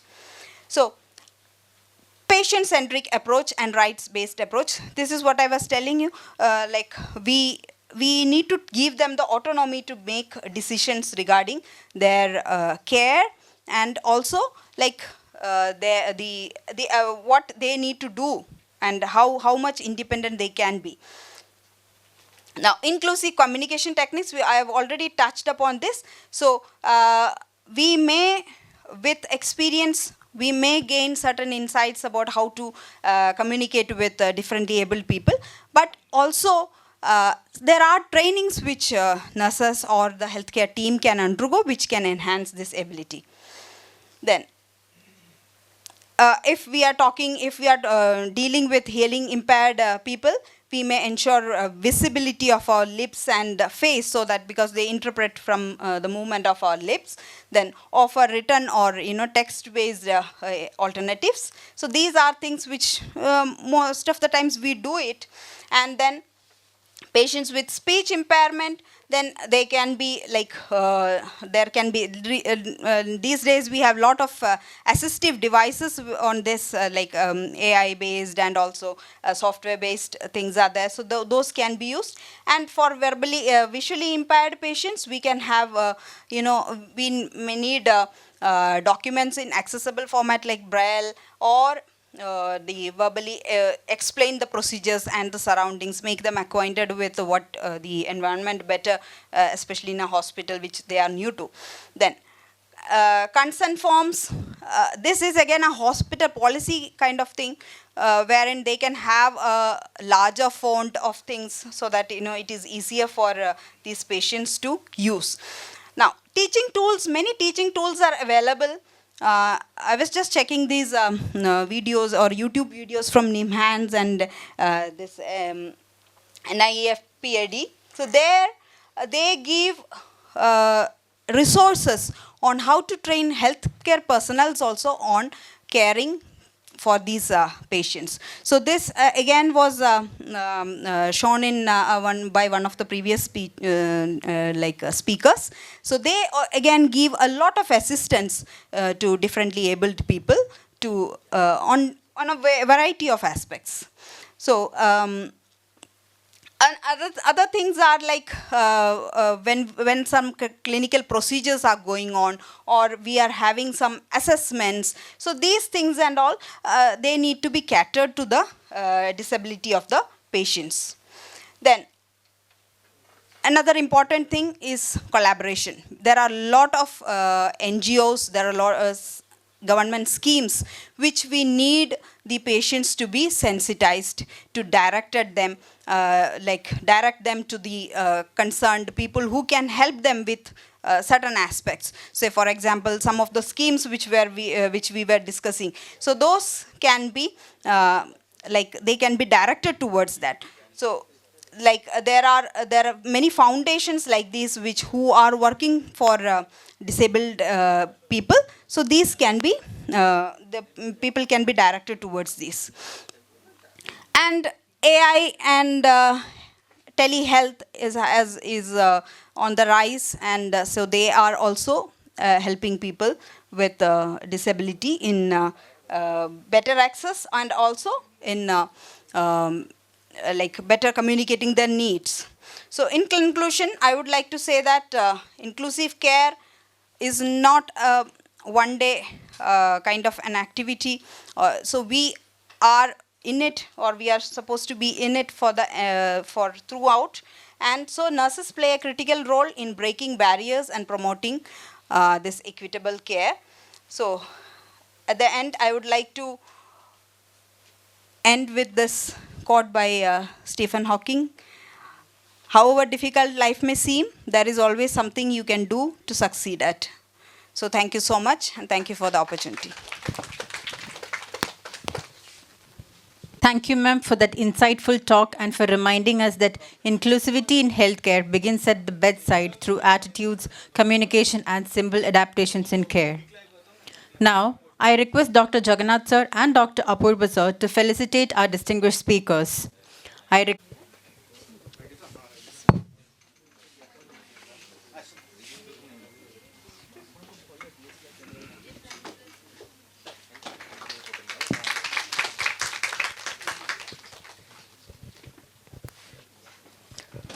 I request Dr. Debashish sir to please come on to the dais.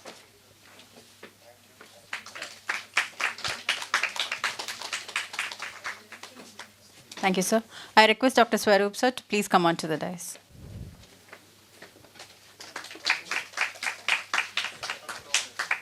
Thank you, sir. I request Mrs. Sanjay Ruth to please come on to the dais.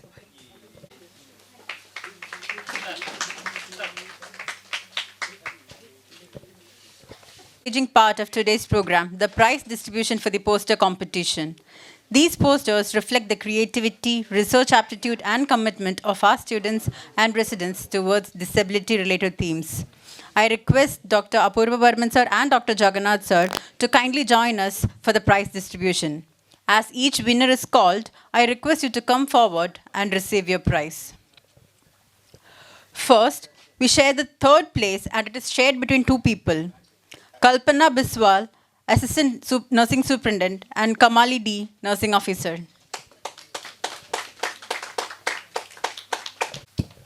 A big round of applause for the winners.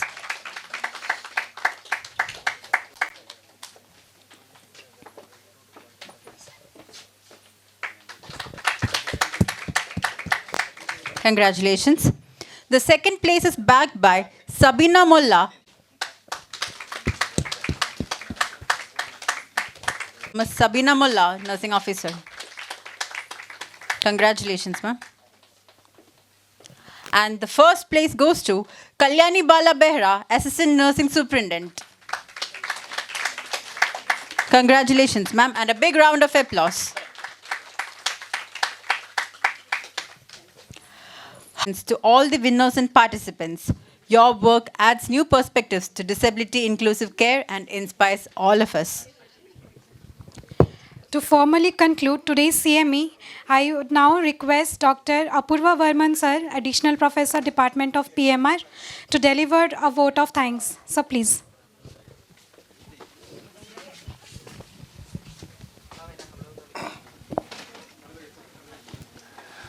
Now, the whole day program December, that is on the occasion of the International Day of Persons with Disability, we are celebrating from morning.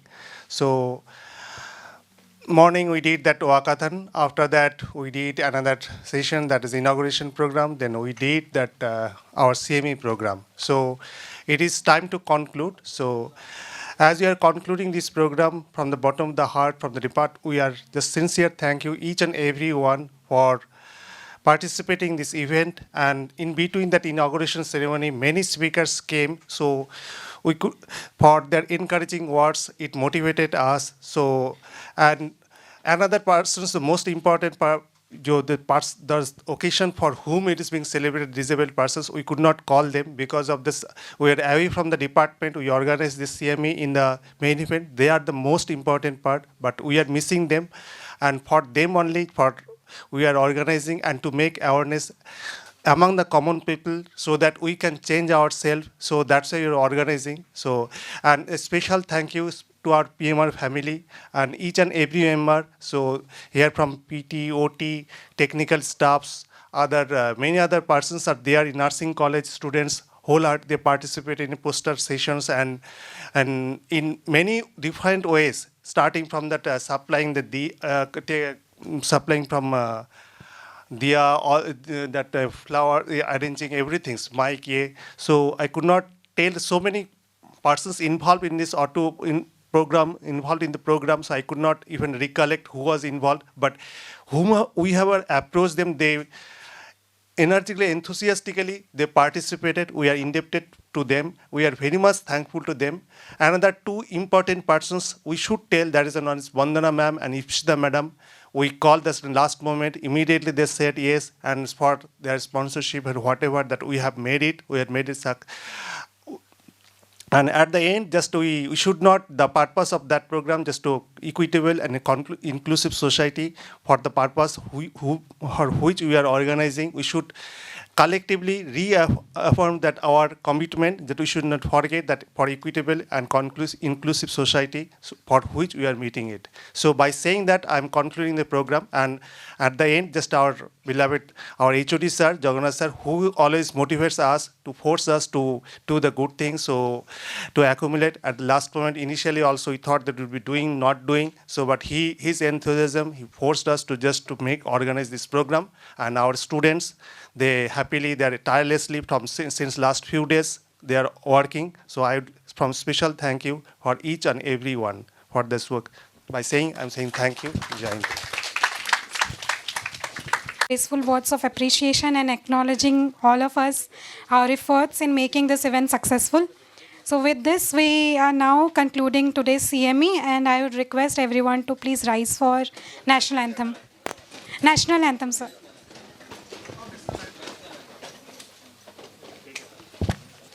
मन अर्क जय हे भारत भाग्य विधाता पंजाब सिंध गुजरात मराठा द्राविड उत्कल बंगा विंध्य हिमाचल यमुना गंगा उच्चल जलधि तरंगा तव शुभ नामे जागे तव शुभ आशीष मागे तव जय गाथा जन गण मंगलदायक जय हे भारत भाग्य विधाता जय हे जय हे जय हे जय जय जय जय हे